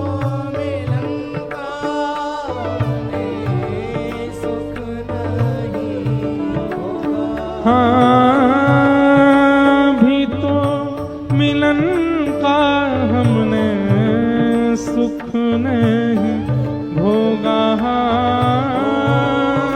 भी तो मिलन का हमने सुख नहीं भोगा। सुन के प्रेम की परिभाषा सुन के, प्रेम की परिभाषा मन में बंधी थी जो आशा, मन में बंधी थी जो आशा, आशा हुई रे निराशा झूठी, दे गया दिलासा हमें, श्याम ना मिला हमें, श्याम ना मिला हमें, श्याम ना मिला श्याम ना मिला। हे सुने राधिका दुलारी, सुने राधिका दुलारी, तेरे द्वार का भिखारी, तेरे द्वारका भिखारी, तेरे श्याम का पुजारी, एक पीड़ा है हमारी हमें, श्याम ना मिला हमें, श्याम ना मिला हमें, श्याम ना मिला हमें, श्याम ना मिला। ओ हमें श्याम ना मिला हमें, श्याम ना मिला हमें, श्याम ना मिला हमें, श्याम ना मिला। गोपियां कृष्ण विरह में गाने लगी, गोपी गीत गा रही हैं। तब कथामृतम तप्त जीवनम, कभी विरीडितम कल्मषापहम, श्रवण मंगलम श्रीमदाततम, भुवि गृह्णन्ति ते भूरिदा जना। अनेक भाव गोपियों ने गोपी गीत में प्रकट किए। अंत में ठाकुर जी से कहती हैं, यत्ते सुजात चरणाम बुरुहम स्तनेषु, भीता सनई प्रियदधि महि कर्कशेषु, तेनाटवी मटसि तद्व्यततेन किंस्वित, कूर्पादिभिर भ्रमतिधिर भवदायु शामना। गोपियों ने गोपी गीत गाया और इस गीत के गाते ही जैसे रुरुदुस्वस्वरम राजन कृष्ण दर्शन लालसा, तुरंत ठाकुर जी ताशा माबिर्भूत सौरी स्मयमाय मुखाम्भुज, पीतांबर धरश रघुवी साक्षान मनमथ मनमथ। ठाकुर जी वहीं प्रकट हो गए और प्रकट होकर के सब गोपियों का स्नेह स्वीकार किया। जितनी गोपियां थी अब ठाकुर जी ने उतने रूप धारण कर लिए और यमुना तट पर महारास किया। बहुत सूक्ष्म में मैंने सब भाव बता दिए हैं, क्योंकि विषय अभी बहुत दूर तक हमको जाना है, इसलिए हम क्रम ज्यादा विस्तार नहीं कर रहे हैं।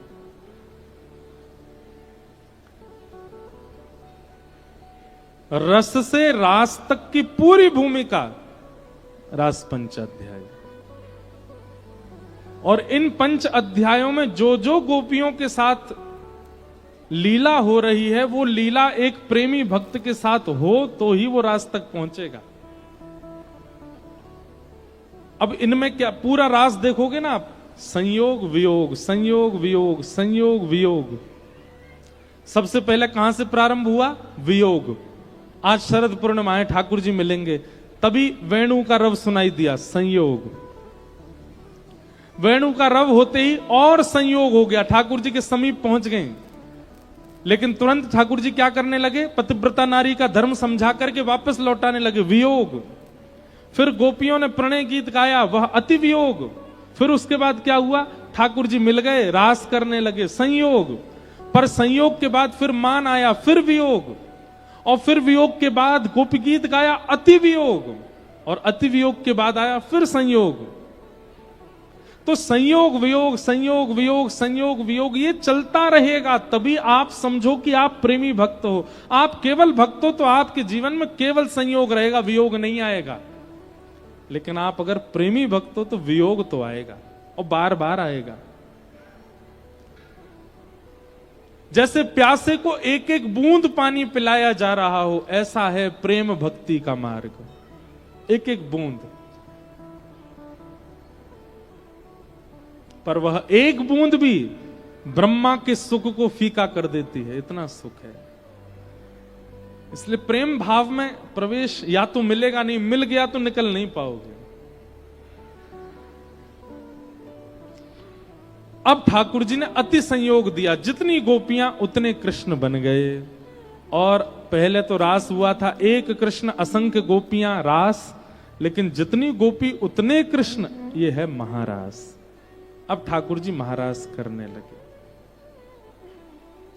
चंद्र किरण सा श्याम सलोना, दो आंखें कजरारी।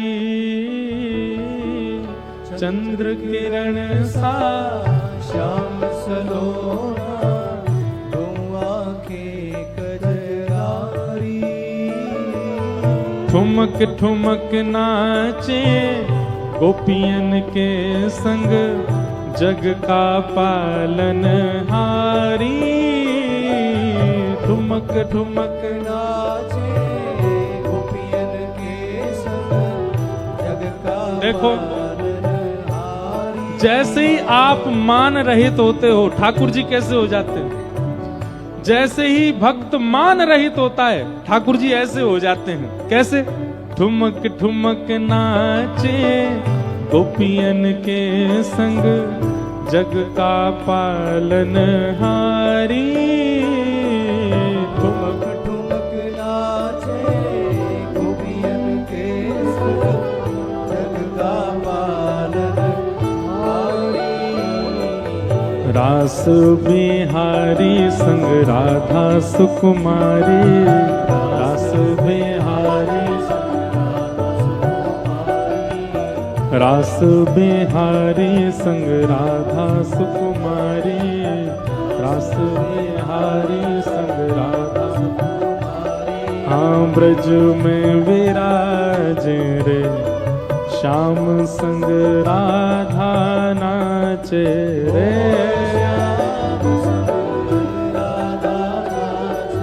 ओ श्याम संग राधा नाचे रे। गाइए। ओ राधा नचे, कृष्ण नचे, नचे गोपी जन। राधा नचे, कृष्ण नचे, नचे गोपी जन। हे राधा नचे, कृष्ण नचे, नचे गोपी जन। राधा नचे, कृष्ण नाचे, नाचे गोपी जन। क्योंकि मन मेरा बन गया सखी रे, पावन वृंदावन। मन मेरा बन गया सखी रे, पावन वृंदावन। ओ मन मेरा बन गया सखी रे, पावन वृंदावन। ओ मन मेरा बन गया सखी। बोलो रास रासेश्वर भगवान की।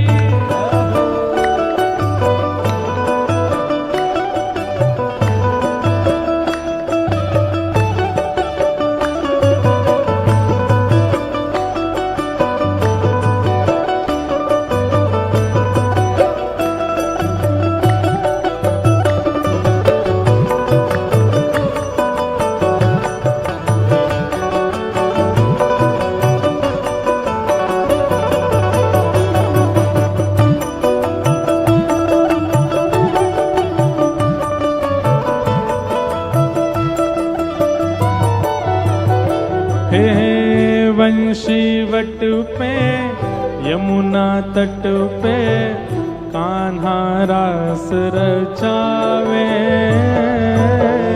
बंशी वट पे यमुना तट पे कान्हा रास रचावे।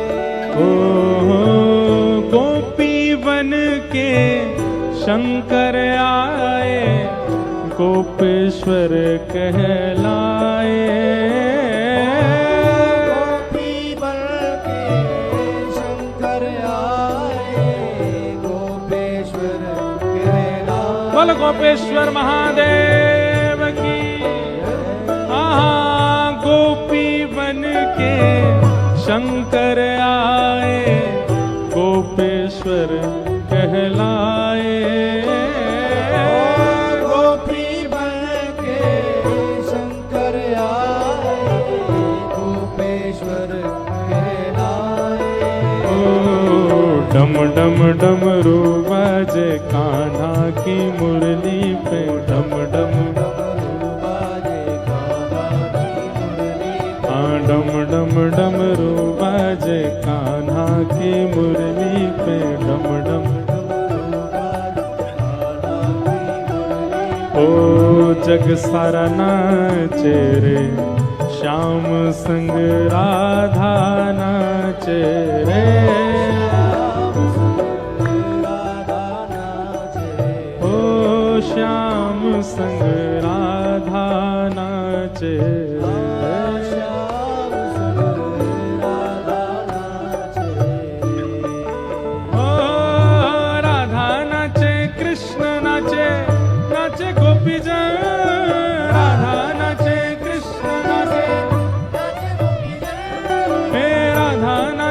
कृष्ण नाचे नाचे गोपी जन, राधा नाचे कृष्ण नाचे, क्योंकि मन मेरा बन गया सखीरी पावन वृंदावन।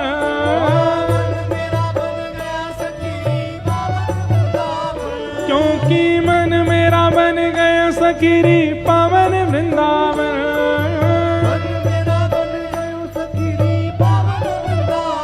क्योंकि मन मेरा बन गया सखी रे पावन वृंदावन।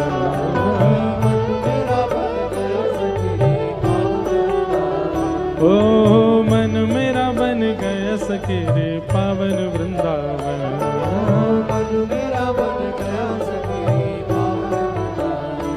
ओ गोकुल में देखो, वृंदावन में देखो रे, गोकुल में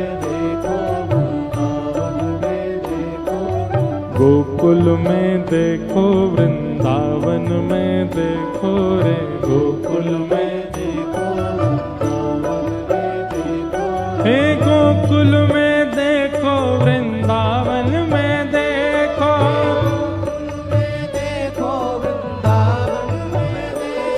हे मेघा गाजे रे, श्याम संग राधा नाचे रे।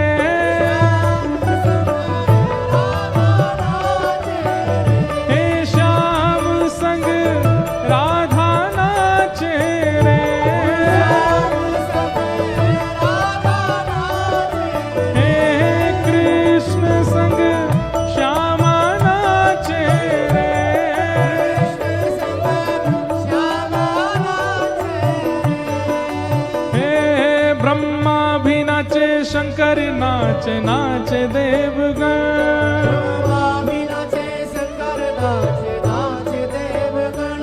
सूरज भी नाचे चंदा नाचे नाच तारागण।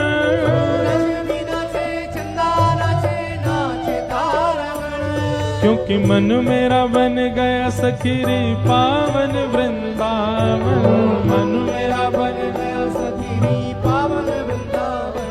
क्योंकि मन मेरा बन गया सखीरी पावन वृंदावन।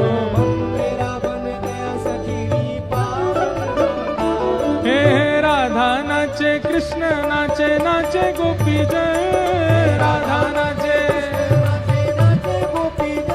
हे राधा नाचे कृष्ण नाचे नाचे गोपी जय, राधा नाचे कृष्ण नाचे नाचे गोपी जय। क्योंकि मन मेरा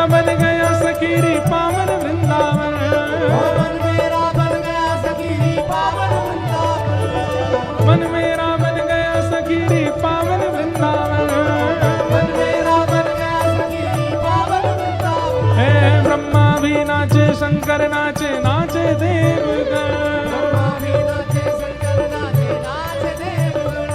यमुना भी नाचे गंगा नाचे नाचे नदीगण,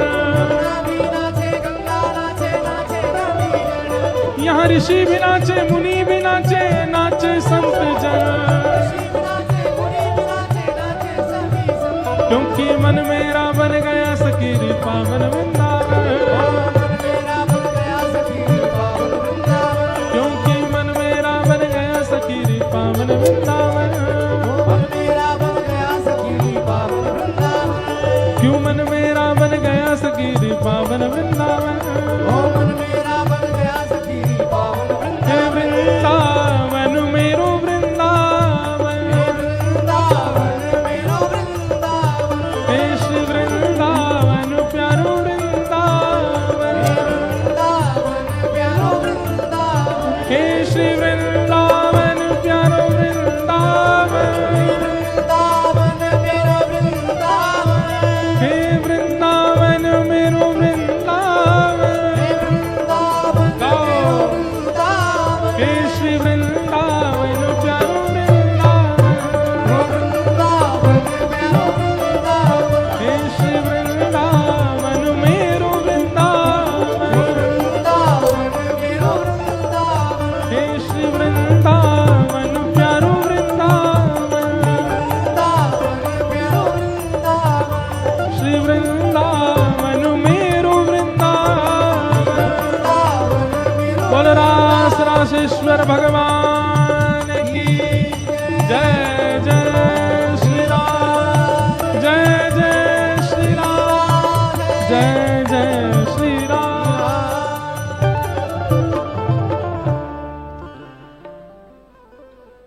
क्योंकि मन मेरा बन गया सखी रे पावन वृंदावन, क्योंकि मन मेरा बन गया सखी रे हे राधा नाचे कृष्ण नाचे नाचे गोपी जन, राधा नाचे कृष्ण नाचे नाचे गोपी जन, हे मन मेरा बन गया सखी रे पावन वृंदावन, मन मेरा बन गया सखी रे पावन वृंदावन, बना लो मन को वृंदावन, हमारा मन है वृंदावन, बसा लो मन में वृंदावन, बना लो मन को वृंदावन, हमारा मन ही वृंदावन, हमारा मन है वृंदावन।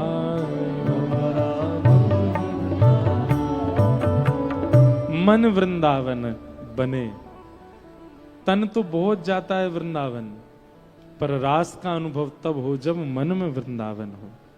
और मन में वृंदावन जिसके होगा ना, उस व्यक्ति को आप जहां देखोगे, चाहे हिमाचल में देख लो, चाहे पंजाब में देख लो, चाहे विदेश में देख लो, वो जहां जाएगा अपने आप उसका औरा वृंदावन जैसा हो जाता है, जिसके चित्त में वृंदावन होगा। इसलिए मन वृंदावन बने तो रास विहार होगा। जब तक तन वृंदावन जा रहा तब तक रस का अनुभव होगा। जिस दिन मन में वृंदावन, उस दिन रास विहार हो जाएगा।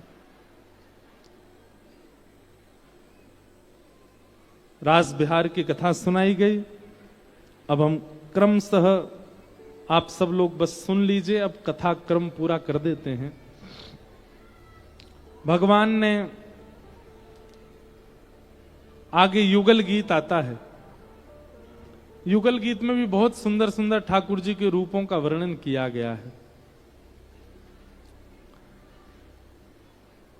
कि विविध गोप चरणेषु विदग्धो वेणुवाद्य उर्धान निज शिक्षा तब सुतः सती यदावर बिंभे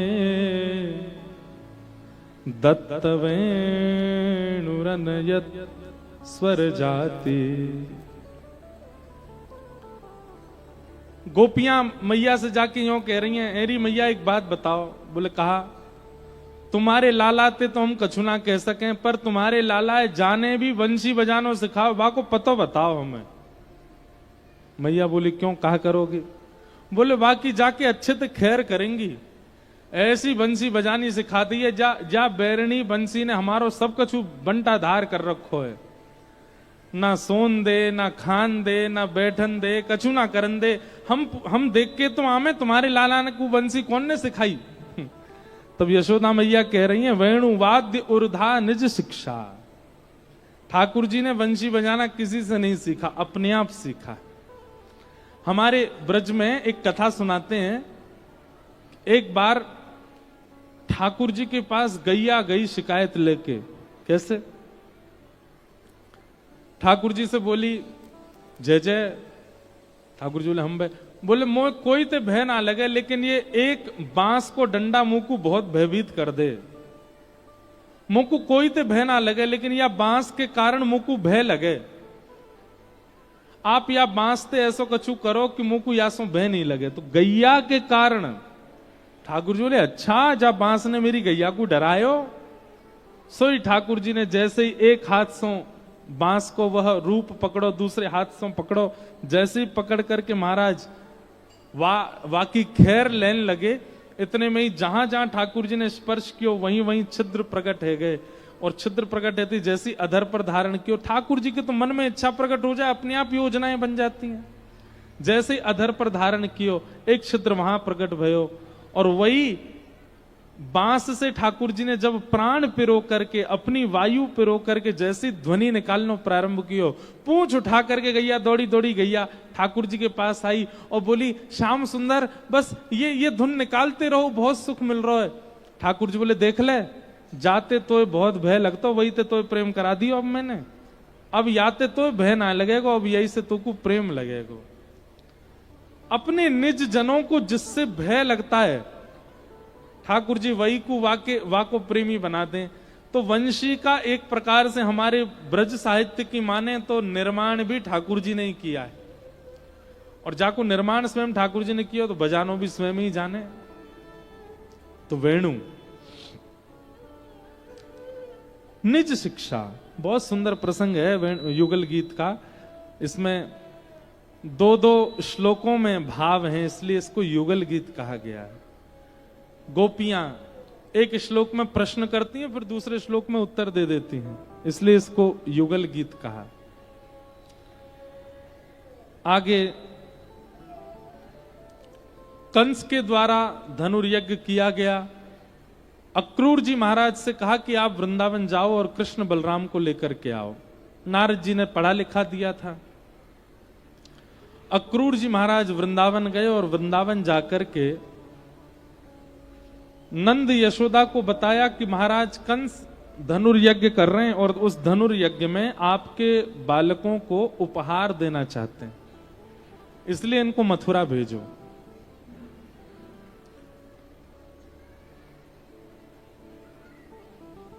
भगवान मचल गए मथुरा जाने के लिए, क्योंकि यही एक उपाय है मथुरा जाने का, और तो जा नहीं सकते। ब्रजवासी अगर कह दें कि ठाकुर जी वृंदावन छोड़ना नहीं, तो ठाकुर जी जाएंगे नहीं। लेकिन ठाकुर जी ने ऐसी जिद करी, थोड़ी मचल गए, तो मैया भी मान गई। ठीक है लाला परसों आ जाइए। बोले हाँ मैं आ जाऊंगा। और श्री ठाकुर जी मथुरा प्रस्थान कर गए। ब्रजवासी सब बाट निहारते रहे, देखते रहे, ठाकुर जी लौट करके नहीं आए। मथुरा जाकर के भगवान ने कुबलिया पीड़ हाथी का उद्धार किया, कुब्जा का उद्धार किया, दर्जी का उद्धार किया, धोबी का उद्धार किया, अनेक माली का उद्धार किया। सबकी कथाएं बताई गई। रणभूमि में प्रवेश करने से पूर्व ठाकुर जी ने धनुष भंजन किया। महादेव के द्वारा एक धनुष प्रदत्त था कंस को, और कंस ने कहा था कि इस धनुष को जो तोड़ेगा वो ही तुमको मारेगा। भगवान ने जाकर के उस धनुष को तोड़ दिया। धनुष क्या है बंधुओं? अभिमान। जब तक ये बचा हुआ है तब तुमको लगेगा कि तुमको कोई हरा नहीं सकता। लेकिन जिस दिन तुम्हारा मान तोड़ने वाला आ जाएगा उसी दिन तुम्हारा नाश प्रारंभ है। जिसकी क्रिया से, जिसकी उपस्थिति से, जिसके वचनों से आपका मान टूटने लग जाए, समझ जाना वही उद्धार करेगा आपका, नेगेटिव वे में भी पॉजिटिव वे में भी। किसी संत की वाणी सुनकर के आपका मान टूटने लग जाए तो भी समझ जाना यही उद्धार करेंगे हमारा, इन्होंने हमारा मान तोड़ दिया। और पॉजिटिव वे में, नेगेटिव वे में अगर कोई संत नहीं है, कोई व्यक्ति आपसे ज्यादा श्रेष्ठ बन के आपका मान तोड़े तो समझना वही आपको, आपके मान के कारण आपको, आपका उद्धार करेगा। मान तोड़ने वाला ही उद्धार करता है। भगवान ने मान तोड़ दिया, कंस घबरा गया, अब मेरी मृत्यु आ गई। भीतर प्रवेश करके भगवान ने बड़े बड़े मल्लों को मारा और मल्ल युद्ध करने के बाद महाराज कंस के ऊपर, जहां 50 सिड्डी ऊपर सिंहासन पर बैठे थे, एक छलांग मार करके ठाकुर जी पहुंच गए उसके पास। और विशाल विकराल स्वरूप था कंस का। छोटे से हमारे साथ 11 वर्ष के ठाकुर जी हैं। ठाकुर जी ने दोनों भुजाओं से कंस को उठाया और उठा करके ऐसे नीचे फेंक दिया जैसे कोई बालक रुई उठा लेता है, ऐसे ठाकुर जी ने उठा करके नीचे पटक दिया। सब मथुरा वाली लोग पहले तो हक्का बक्का रह गए, ये कैसे हो सकता है। लेकिन ठाकुर जी ने जैसे ही पादप प्रहार किया कंस के वक्ष पर, और कंस ने इस पर कोई प्रतिक्रिया नहीं की, तो सबको विश्वास हो गया कि अब ये मर गया। तब सबने खूब ताली बजाई, ठाकुर जी को अपनी गोद में उठा लिया, नाचने लगे, उत्सव मनाने लगे। कंस मर्दन गोपाल की जय हो। खूब उत्सव मनाया। ठाकुर जी ने कारागृह में जाकर के देवकी मैया वसुदेव जी को मुक्त किया। तत्पश्चात उग्रसेन नाना जी को राज्य गद्दी पर बिठाया, कंस के पिताजी को, और भगवान स्वयं सांदीपनी गुरुकुल अध्ययन के लिए चले गए। सांदीपनी उपाध्याय के यहां अध्ययन करने पर भगवान को सुदामा नाम के मित्र प्राप्त हुए। भगवान कुछ दिन अध्ययन के बाद लौटे। ब्रज की बहुत याद आ रही थी। उद्धव जी को भेजा, जाओ ब्रजवासियों की सुध लेकर के आओ। उद्धव जी महाराज ज्ञान के अग्रगण्य थे, ज्ञानी बहुत थे। वृष्णी नाम प्रवरो मंत्री कृष्णस्य दयित सखा शिष्यो बृहस्पतिर साक्षात उद्धवो बुद्धि सत्तम। उद्धव जी महाराज बहुत तीव्र बुद्धि वाले थे, लेकिन उनके चित्त में प्रेम नहीं था, भक्ति नहीं थी। भगवान ने उद्धव को ही चुना। अब देखो यहां एक बहुत समझने वाली बात है। ठाकुर जी चाहते तो अक्रूर जी को भेज देते, अक्रूर जी तो पहले जा भी चुके थे वृंदावन। ठाकुर जी चाहते तो बलराम जी को भेज देते, किसी और को भेज देते। उद्धव को ही क्यों चुना? क्योंकि उद्धव के पास ज्ञान की जड़ता है, और जड़ को चैतन्य प्रेम बनाता है। भगवान चाहते हैं कि द्वारिका लीला में मुझे किसी ना किसी रूप में ब्रज का दर्शन हो। उसके लिए ठाकुर जी ने उद्धव को चुना। बोले ज्ञानी पूरा है, बस इसको प्रेमी बनाना है। तब भगवान ने उद्धव से कहा तुम जाओ ब्रज। उद्धव जी महाराज ब्रज गए, कह के गए थे शाम को आ जाऊंगा वापस। 6 महीना बाद लौट के गए। 6 महीना में ब्रज की गोपांगनाओं ने, ब्रजवासियों ने और हमारी किशोरी जी ने ऐसा पाठ पढ़ाया उद्धव जी को, उनका ज्ञान चैतन्य हो गया। उद्धव जी लौट करके आए, उनकी स्थिति देख करके ठाकुर जी अति प्रसन्न हो गए, हृदय से लगा लिया और कहा अब द्वारिका लीला में मुझे सुख मिलेगा। जब भी वृंदावन की याद आएगी मैं उद्धव को देख लूंगा, तो लगेगा चलता फिरता ब्रज मेरे साथ चल रहा है। मतलब उद्धव के तन को वृंदावन भेज के उद्धव के मन में वृंदावन को बुला लिया ठाकुर जी ने। अब जब भी ठाकुर जी को एकांत बैठना होता है ना द्वारिका में, उद्धव का हाथ पकड़ते हैं, अकेले में ले जाते हैं। समुद्र के तट पर, अटारी पर, कहीं छत पर, कहीं एकांत में, फिर उद्धव के साथ बैठे रहते हैं।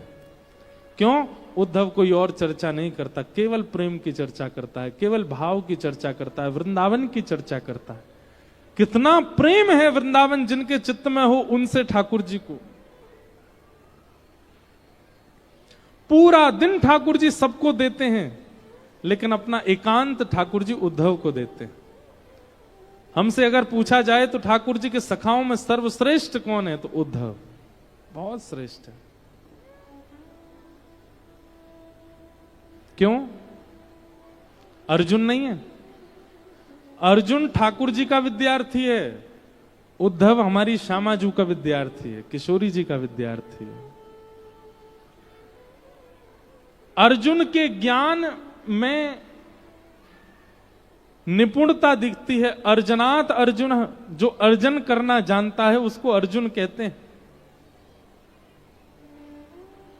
लेकिन उद्धव के प्रेम में कोई ज्ञान की परत नहीं है, कोई वैराग्य की परत नहीं है, स्वच्छंद प्रेम है उद्धव का। अद्भुत है उद्धव कृष्ण संवाद, उद्धव गोपी संवाद, सबको हम प्रणाम करते हैं।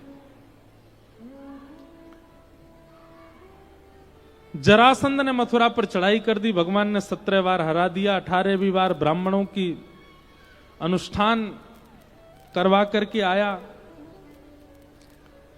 ब्राह्मणों के कारण ठाकुर जी रण छोड़ करके भागे, क्योंकि ब्राह्मण अनुष्ठान में बैठे हैं। और जरासंध ने ब्राह्मणों से कहा, अगर मैं इस बार हार गया कृष्ण से, तो आप सबके सर धड़ से अलग करवा दूंगा। ब्राह्मणों की रक्षार्थ ठाकुर जी ने विचार किया कि अब रण से भागना ही उचित है। भगवान ने विश्वकर्मा को आज्ञा की और एक नई नगरी का निर्माण किया जिसका नाम है द्वारिका। और रातों रात ठाकुर जी ने समस्त मथुरा वासियों को द्वारिका पहुंचवा दिया, यदुवंशियों को द्वारिका पहुंचवा दिया, और स्वयं युद्ध करते करते करते करते बीच युद्ध में रण छोड़ करके भागे। बोलो रण छोड़ राय भगवान की। रण छोड़े, विप्रधेनु संतन के कारण रण छोड़ो ब्रजनाथ, गोमती तट द्वारवती पधारे कहलाए द्वारिका नाथ। ब्राह्मणों के लिए रण छोड़ के भागे ठाकुर जी, और श्री द्वारिका में जाकर के विराजमान हो गए। बोलो द्वारिकाधीश की। द्वारिका में ठाकुर जी व्यवस्थित हुए। रेवत राजा के पुत्र की पुत्री रेवती से बलराम जी का विवाह हुआ, और कौंडन्यपुर के राजा भीष्मक, उनकी पुत्री का नाम रुक्मणी, उनसे ठाकुर जी का विवाह हुआ। रुक्मणी कृष्ण विवाह प्रसंग बहुत सुंदर कहा गया है। रुक्मणी जी ने जब से ठाकुर जी के प्रसंग अति सुने, तब से ठाकुर जी का वर्ण करने की इच्छा हुई। पत्र लिख करके ठाकुर जी को भेजा कि श्रुत्वा गुणान भुवन सुंदर शृण्वतां ते, निर्विश्य कर्ण विवरै हरतुंगतापम, रूपम दृशाम दृशिमताम अखिलार्थलाभम, त्वय्यच्युता विशति चित्रम पत्रपम में। सबसे सुंदर बात रुक्मणी जी के पत्र की सबसे पहला अक्षर, श्रुत्वा गुणान भुवन सुंदर। श्रुत्वा, 9 भक्ति हैं बंधुओं। कितनी भक्ति हैं? 9। श्रवणम कीर्तनम विष्णु स्मरणम पाद सेवनम अर्चनम वंदनम दास्यम सख्य आत्मनिवेदनम, ये 9 भक्ति हैं। नवदा भक्ति का प्रारंभ कहां से होता है? श्रवणम, श्रवण भक्ति।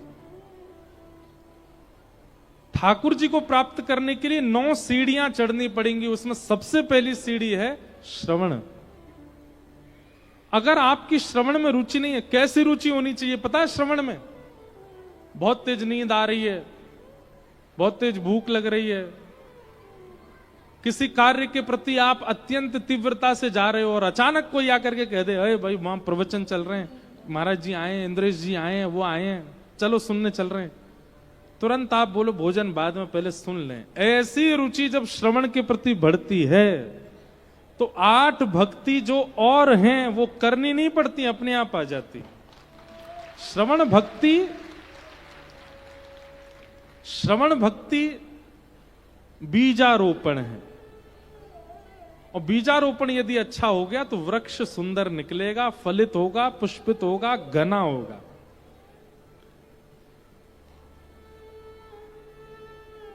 कल हम एक जगह गए थे पहाड़ों में, हमीरपुर। वहां जब गए तो वहां एक जगह पे हमको लोग बोले, महाराज जी हम लोगों से खूब कहते हैं 6 बजे से सत्संग होता है मंगलवार को, कल मंगलवार था ना, 6 बजे से सत्संग होता है, 7 से 8 कीर्तन होता है और 8 से 10 पंगत होती है। मैंने कहा अच्छा। बोले महाराज जी 6 से पौने 8 बजे तक एक आदमी नहीं आता, और बोले पौने 8 बजे इतनी भीड़ आती है, इधर से उधर से, यहां से वहां से, पूरे हमारे हॉल भर जाते हैं। क्यों? 8 बजे पंगत है। बोले आप बोल के जाओ सत्संग में रुचि बने लोगों की। वहां हम किसी को ऐसे प्रवचन तो नहीं किए, पर हम सब लोगों को एक बात से प्रमाणित करना चाह रहे थे। मैंने कि भाई सत्संग की रुचि देखनी है तो हमारे राधा कृष्ण मंदिर ऊना में आके देखो। मैंने कहा यहां लोग देखो, अब मुझे पता नहीं है कि आप पहले ही पाके बैठते हो कि सुनने के बाद पाते हो, वो तो भगवान जाने।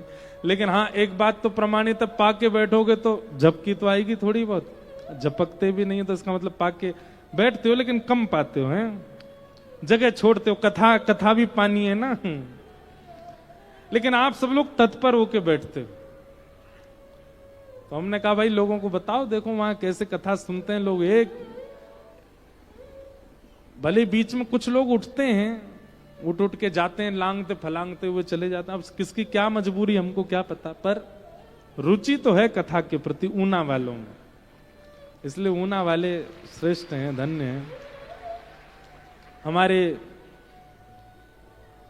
महाराज जी का परिकर भी बहुत बढ़िया है, सब सुनने वाले श्रोता हैं। बस समझ में नहीं आता होगा लेकिन सुनते हैं। और तत्परता रखते हैं। सर्दियों में हमको पंखा कूलर की आवाज बहुत आती थी, वो गर्मियों में जब कथा करते थे। हमने की सर्दियों में करेंगे तो ये झालरों की बहुत आवाज आई है, ये झर्र होती थी। मैं कहती परसा हो रही है क्या ऊपर से। और फिर पंगत वालों की आवाज भी तो थी, लेकिन ठीक है, आनंद आया खूब। कथा के प्रति अगर आपकी सुनने की रुचि अटूट है, और कथा का मतलब केवल कथा नहीं, सत्संग, जहां भी भगवत चर्चा करते हैं उसके प्रति आप बड़े सजग हो। अगर ये भक्ति आपके अंदर निपुणता रूप से है सुनने की, तो बाकी की भक्तियां अपने आप आ जाएंगी। श्रवणम प्रथम भक्ति। दूसरी भक्ति कौन सी? कीर्तनम। अगर सुनने वाला अच्छा होगा तो निश्चित है कीर्तन होते ही उसके करताल बजने लगेगी, कीर्तन होते ही वो थिरकने लगेगा, वो आनंदित हो जाएगा। और जो कीर्तन में यूं ही बैठे रहते हैं ना, देख लेना वो कथा सुनते ही नहीं है, इसीलिए कीर्तन में ताली का मन भी नहीं करता उनका। वो पूरी कथा में ऐसे ही बैठे रहते हैं, मुंह फुलाए, जबरदस्ती आए जन। क्यों? कई तो ऐसे मुझे दिखते हैं, मन तो मेरा होता है इनसे पूछ लूं क्या बात है भैया, क्यों ऐसे उदास क्यों बैठे हो, पर लगता है सबकी नजर जाएगी फिर, इसलिए हम बोलते नहीं। पर जो कथा नहीं सुनता उसका कीर्तन में भी मन नहीं लगता। तो श्रवणम कीर्तनम विष्णु। श्रवण अच्छा होगा तो कीर्तन होगा, और श्रवण और कीर्तन ये दोनों अच्छे होंगे तो स्मरण अच्छा होगा। आज कथा पूरी हो जाएगी, अब अगली कथा तक आपके पास केवल एक वस्तु रह जाएगी, क्या? स्मरण, याद।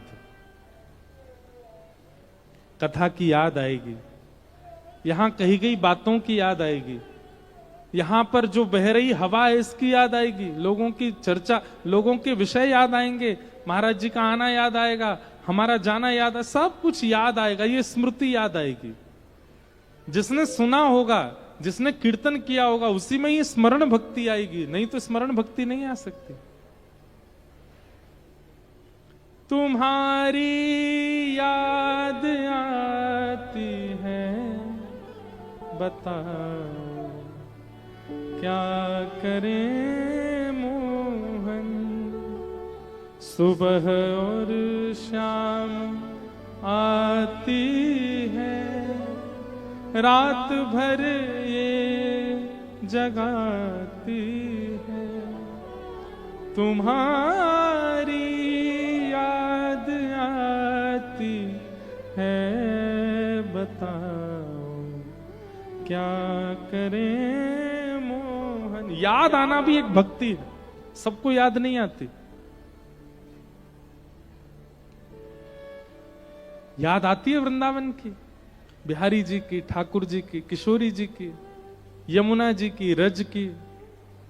और वो याद केवल याद की नहीं, याद आ रही है हमको वृंदावन, नहीं नहीं, याद विरह प्रकट कर दे, नेत्रों में आंसू आ जाए, तब समझो कि याद है, तब समझो विरह है।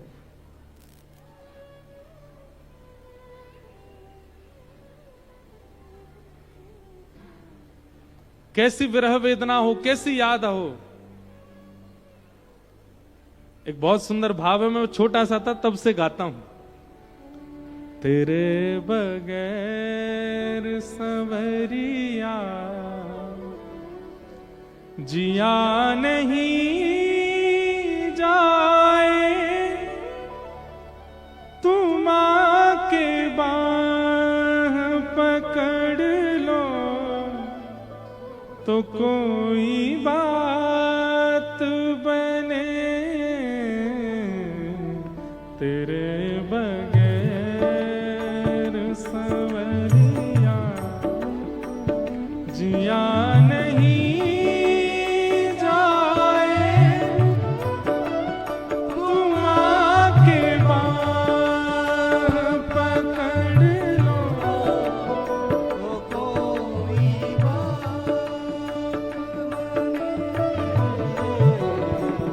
तेरे बगैर संवरिया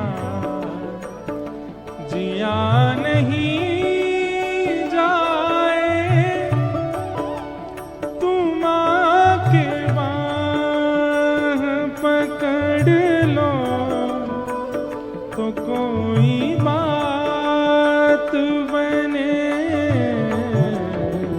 तेरे बगैर सवरिया जिया नहीं जाए, तुम आके बहुत सुंदर भाव है। तो कोई बात बने। तेरे बगैर संवरिया। करताल बजाओ। अपने इसी भजन से ही गाना शुरू किया। छोटे से तो सबसे पहले यही भाव गाते थे।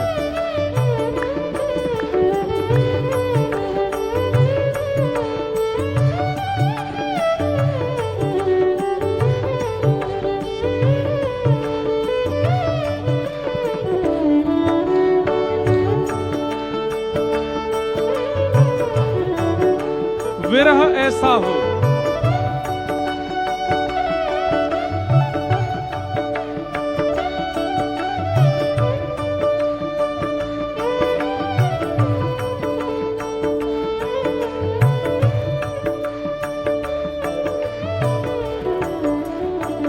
न जाने कौन सी बाकी अदा तुम्हारी है,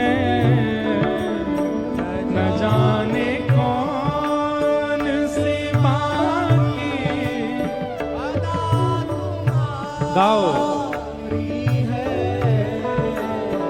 न जाने कौन सी बाकी अदा तुम्हारी है, न जाने कौन सी बाकी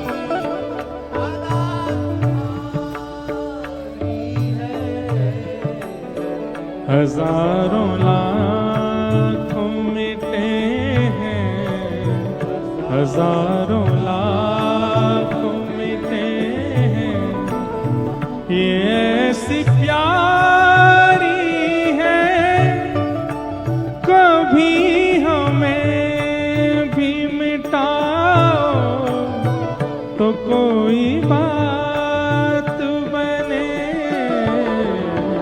तेरे बगैर सवरिया जिया नहीं जाए, तुम आके बाँह पकड़ लो तो कोई बात बने, तेरे बगैर सवरिया जिया नहीं जाए, तुम आके बाँह पकड़ लो तो कोई बात बने, तेरे बगैर सवरिया। हे जहाँ श्री राधा जो संग में रमण करो प्यारे, गाओ जहाँ श्री राधा जो संग में रमण करो प्यारे, जहाँ श्री राधा जो संग में रमण करो प्यारे,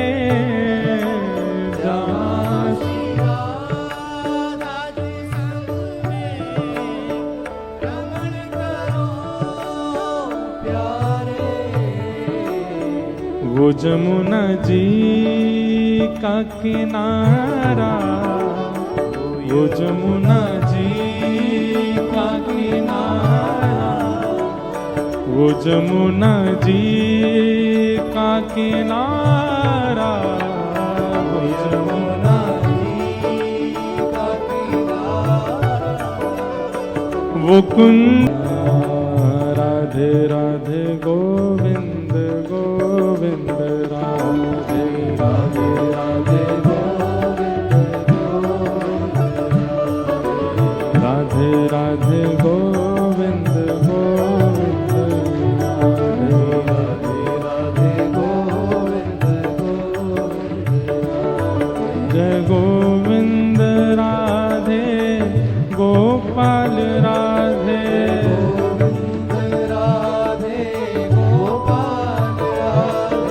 जय गोविंद राधे गोपाल राधे,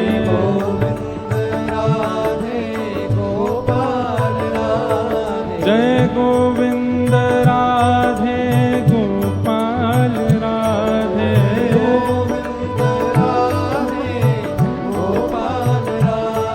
जय गोविंद राधे गोपाल राधे,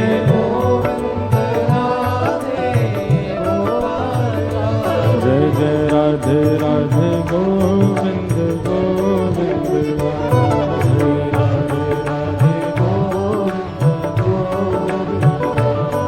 श्री राधे राधे गोविंद गोविंद राधे राधे राधे गोविंद गोविंद, जय राधे राधे गोविंद गोविंद राधे राधे राधे गोविंद, जय राधे राधे गोविंद गोविंद राधे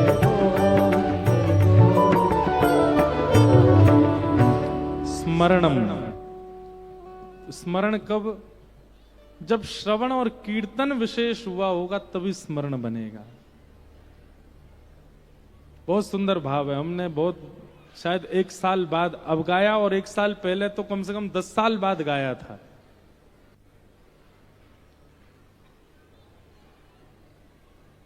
मैं लाऊं फूल तुम्हारे पसंद के प्यारे मैं नाम फूल तुम्हारी, पसंद के प्यारे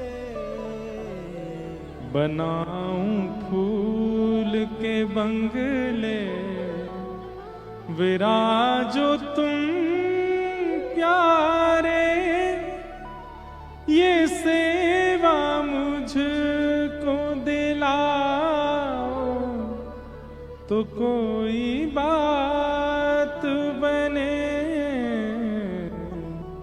तेरे बगैर संवरिया। स्मरणम तो श्रवण, कीर्तनम, स्मरणम, श्रवणम कीर्तनम विष्णु स्मरणम, फिर आगा पाद सेवनम, ठाकुर जी की सेवा, अर्चनम, वंदनम, दास्यम, सख्य, आत्मनिवेदनम, ये 9 भक्ति हैं। इसमें स्मरण भक्ति, सारी भक्तियां आ जाएंगी यदि श्रवण भक्ति उचित है तो। अगर श्रवण में प्रमाद है तो नवदा भक्ति की प्रत्येक भक्ति में प्रमाद आ जाएगा, लेकिन श्रवण में प्रमाद नहीं है तो आपकी अन्य कोई भी भक्ति डगमगाएगी नहीं। आपकी सेवा भी उचित होगी, आपका स्मरण भी अच्छा होगा, आपका सख्य भी बढ़िया होगा, आपका आत्मनिवेदन भी अच्छा होगा। इसलिए श्रवण को सुधारो। रुक्मणी जी ने भगवान को पत्र भेजा, ठाकुर जी ने रुक्मणी जी के साथ में विवाह किया। दूसरा विवाह ठाकुर जी का सत्यभामा जामवती के साथ, फिर सत्यभामा के साथ, कालिंदी के साथ, इस प्रकार 8 प्रमुख विवाह हुए ठाकुर जी के। तत्पश्चात भौमासुर नाम का एक राक्षस, जिसके यहाँ 16,100 राजकुमारियां बंधी थीं, भगवान ने उस भौमासुर का वध करके उन सबको वहां से मुक्त किया और ठाकुर जी ने सबके साथ एक साथ विवाह किया। 16,108 विवाह हुए। मैंने अनेक कथाओं में विस्तार से बताया है कि 16,108 कौन है, आज विस्तार नहीं कर पाएंगे, इसलिए कभी पूर्व की कथाओं को सुनिएगा। राजा नृण की कथा सुनाई गई, दान की विशेषता बताई गई। बंधुओं, संसार में सबसे बड़े 2 दान हैं, बताइए कौन कौन से। पहला है अभय दान। पूरा विश्व आपसे निर्भीक है, अभय है, आपसे किसी को भय नहीं। अगर आप धनवान बनते हैं और आपके धनवान बनने से कोई भयभीत हो रहा है तो आपका धनवान बनना उचित नहीं। कैसे भयभीत, बोला अब ये धनवान बन गया, अब ये ऐसा करेगा, अब ये मेरे साथ बुरा करेगा, इस प्रकार का भय ना हो। आपके ज्ञान के वर्धन से किसी को भय ना हो। आपकी किसी भी वस्तु के वर्धन से कोई भयभीत ना होता हो, ऐसा अभय दान सबसे बड़ा दान। दूसरा सबसे बड़ा दान है ज्ञान का दान। ये 2 सबसे बड़े दान हैं। जिनके पास अभय दान नहीं है, जिनके पास ज्ञान दान नहीं है, वो लोग फिर धन दान करते हैं, अन्न दान करते हैं, वस्त्र दान करते हैं, आदि आदि दान करते हैं। असहायों को ये करना है, पर पूरे विश्व को अभय दान और ज्ञान का दान, ये 2 दान विशेष। दान की बात बताई गई। ठाकुर जी की दिनचर्या, ग्रहचर्या, नित्यचर्या, सबका वर्णन किया गया। द्वारिका में ठाकुर जी कैसे रहते हैं, सब भाव बताए गए। पांडवों का राजसूय यज्ञ चल रहा है और उस राजसूय यज्ञ में भगवान 20,000 राजकुमारों को जरासंध के यहां से मुक्त करके लेकर के गए और वहां ले जाकर के ठाकुर जी ने पांडवों का राजसूय यज्ञ संपन्न कराया।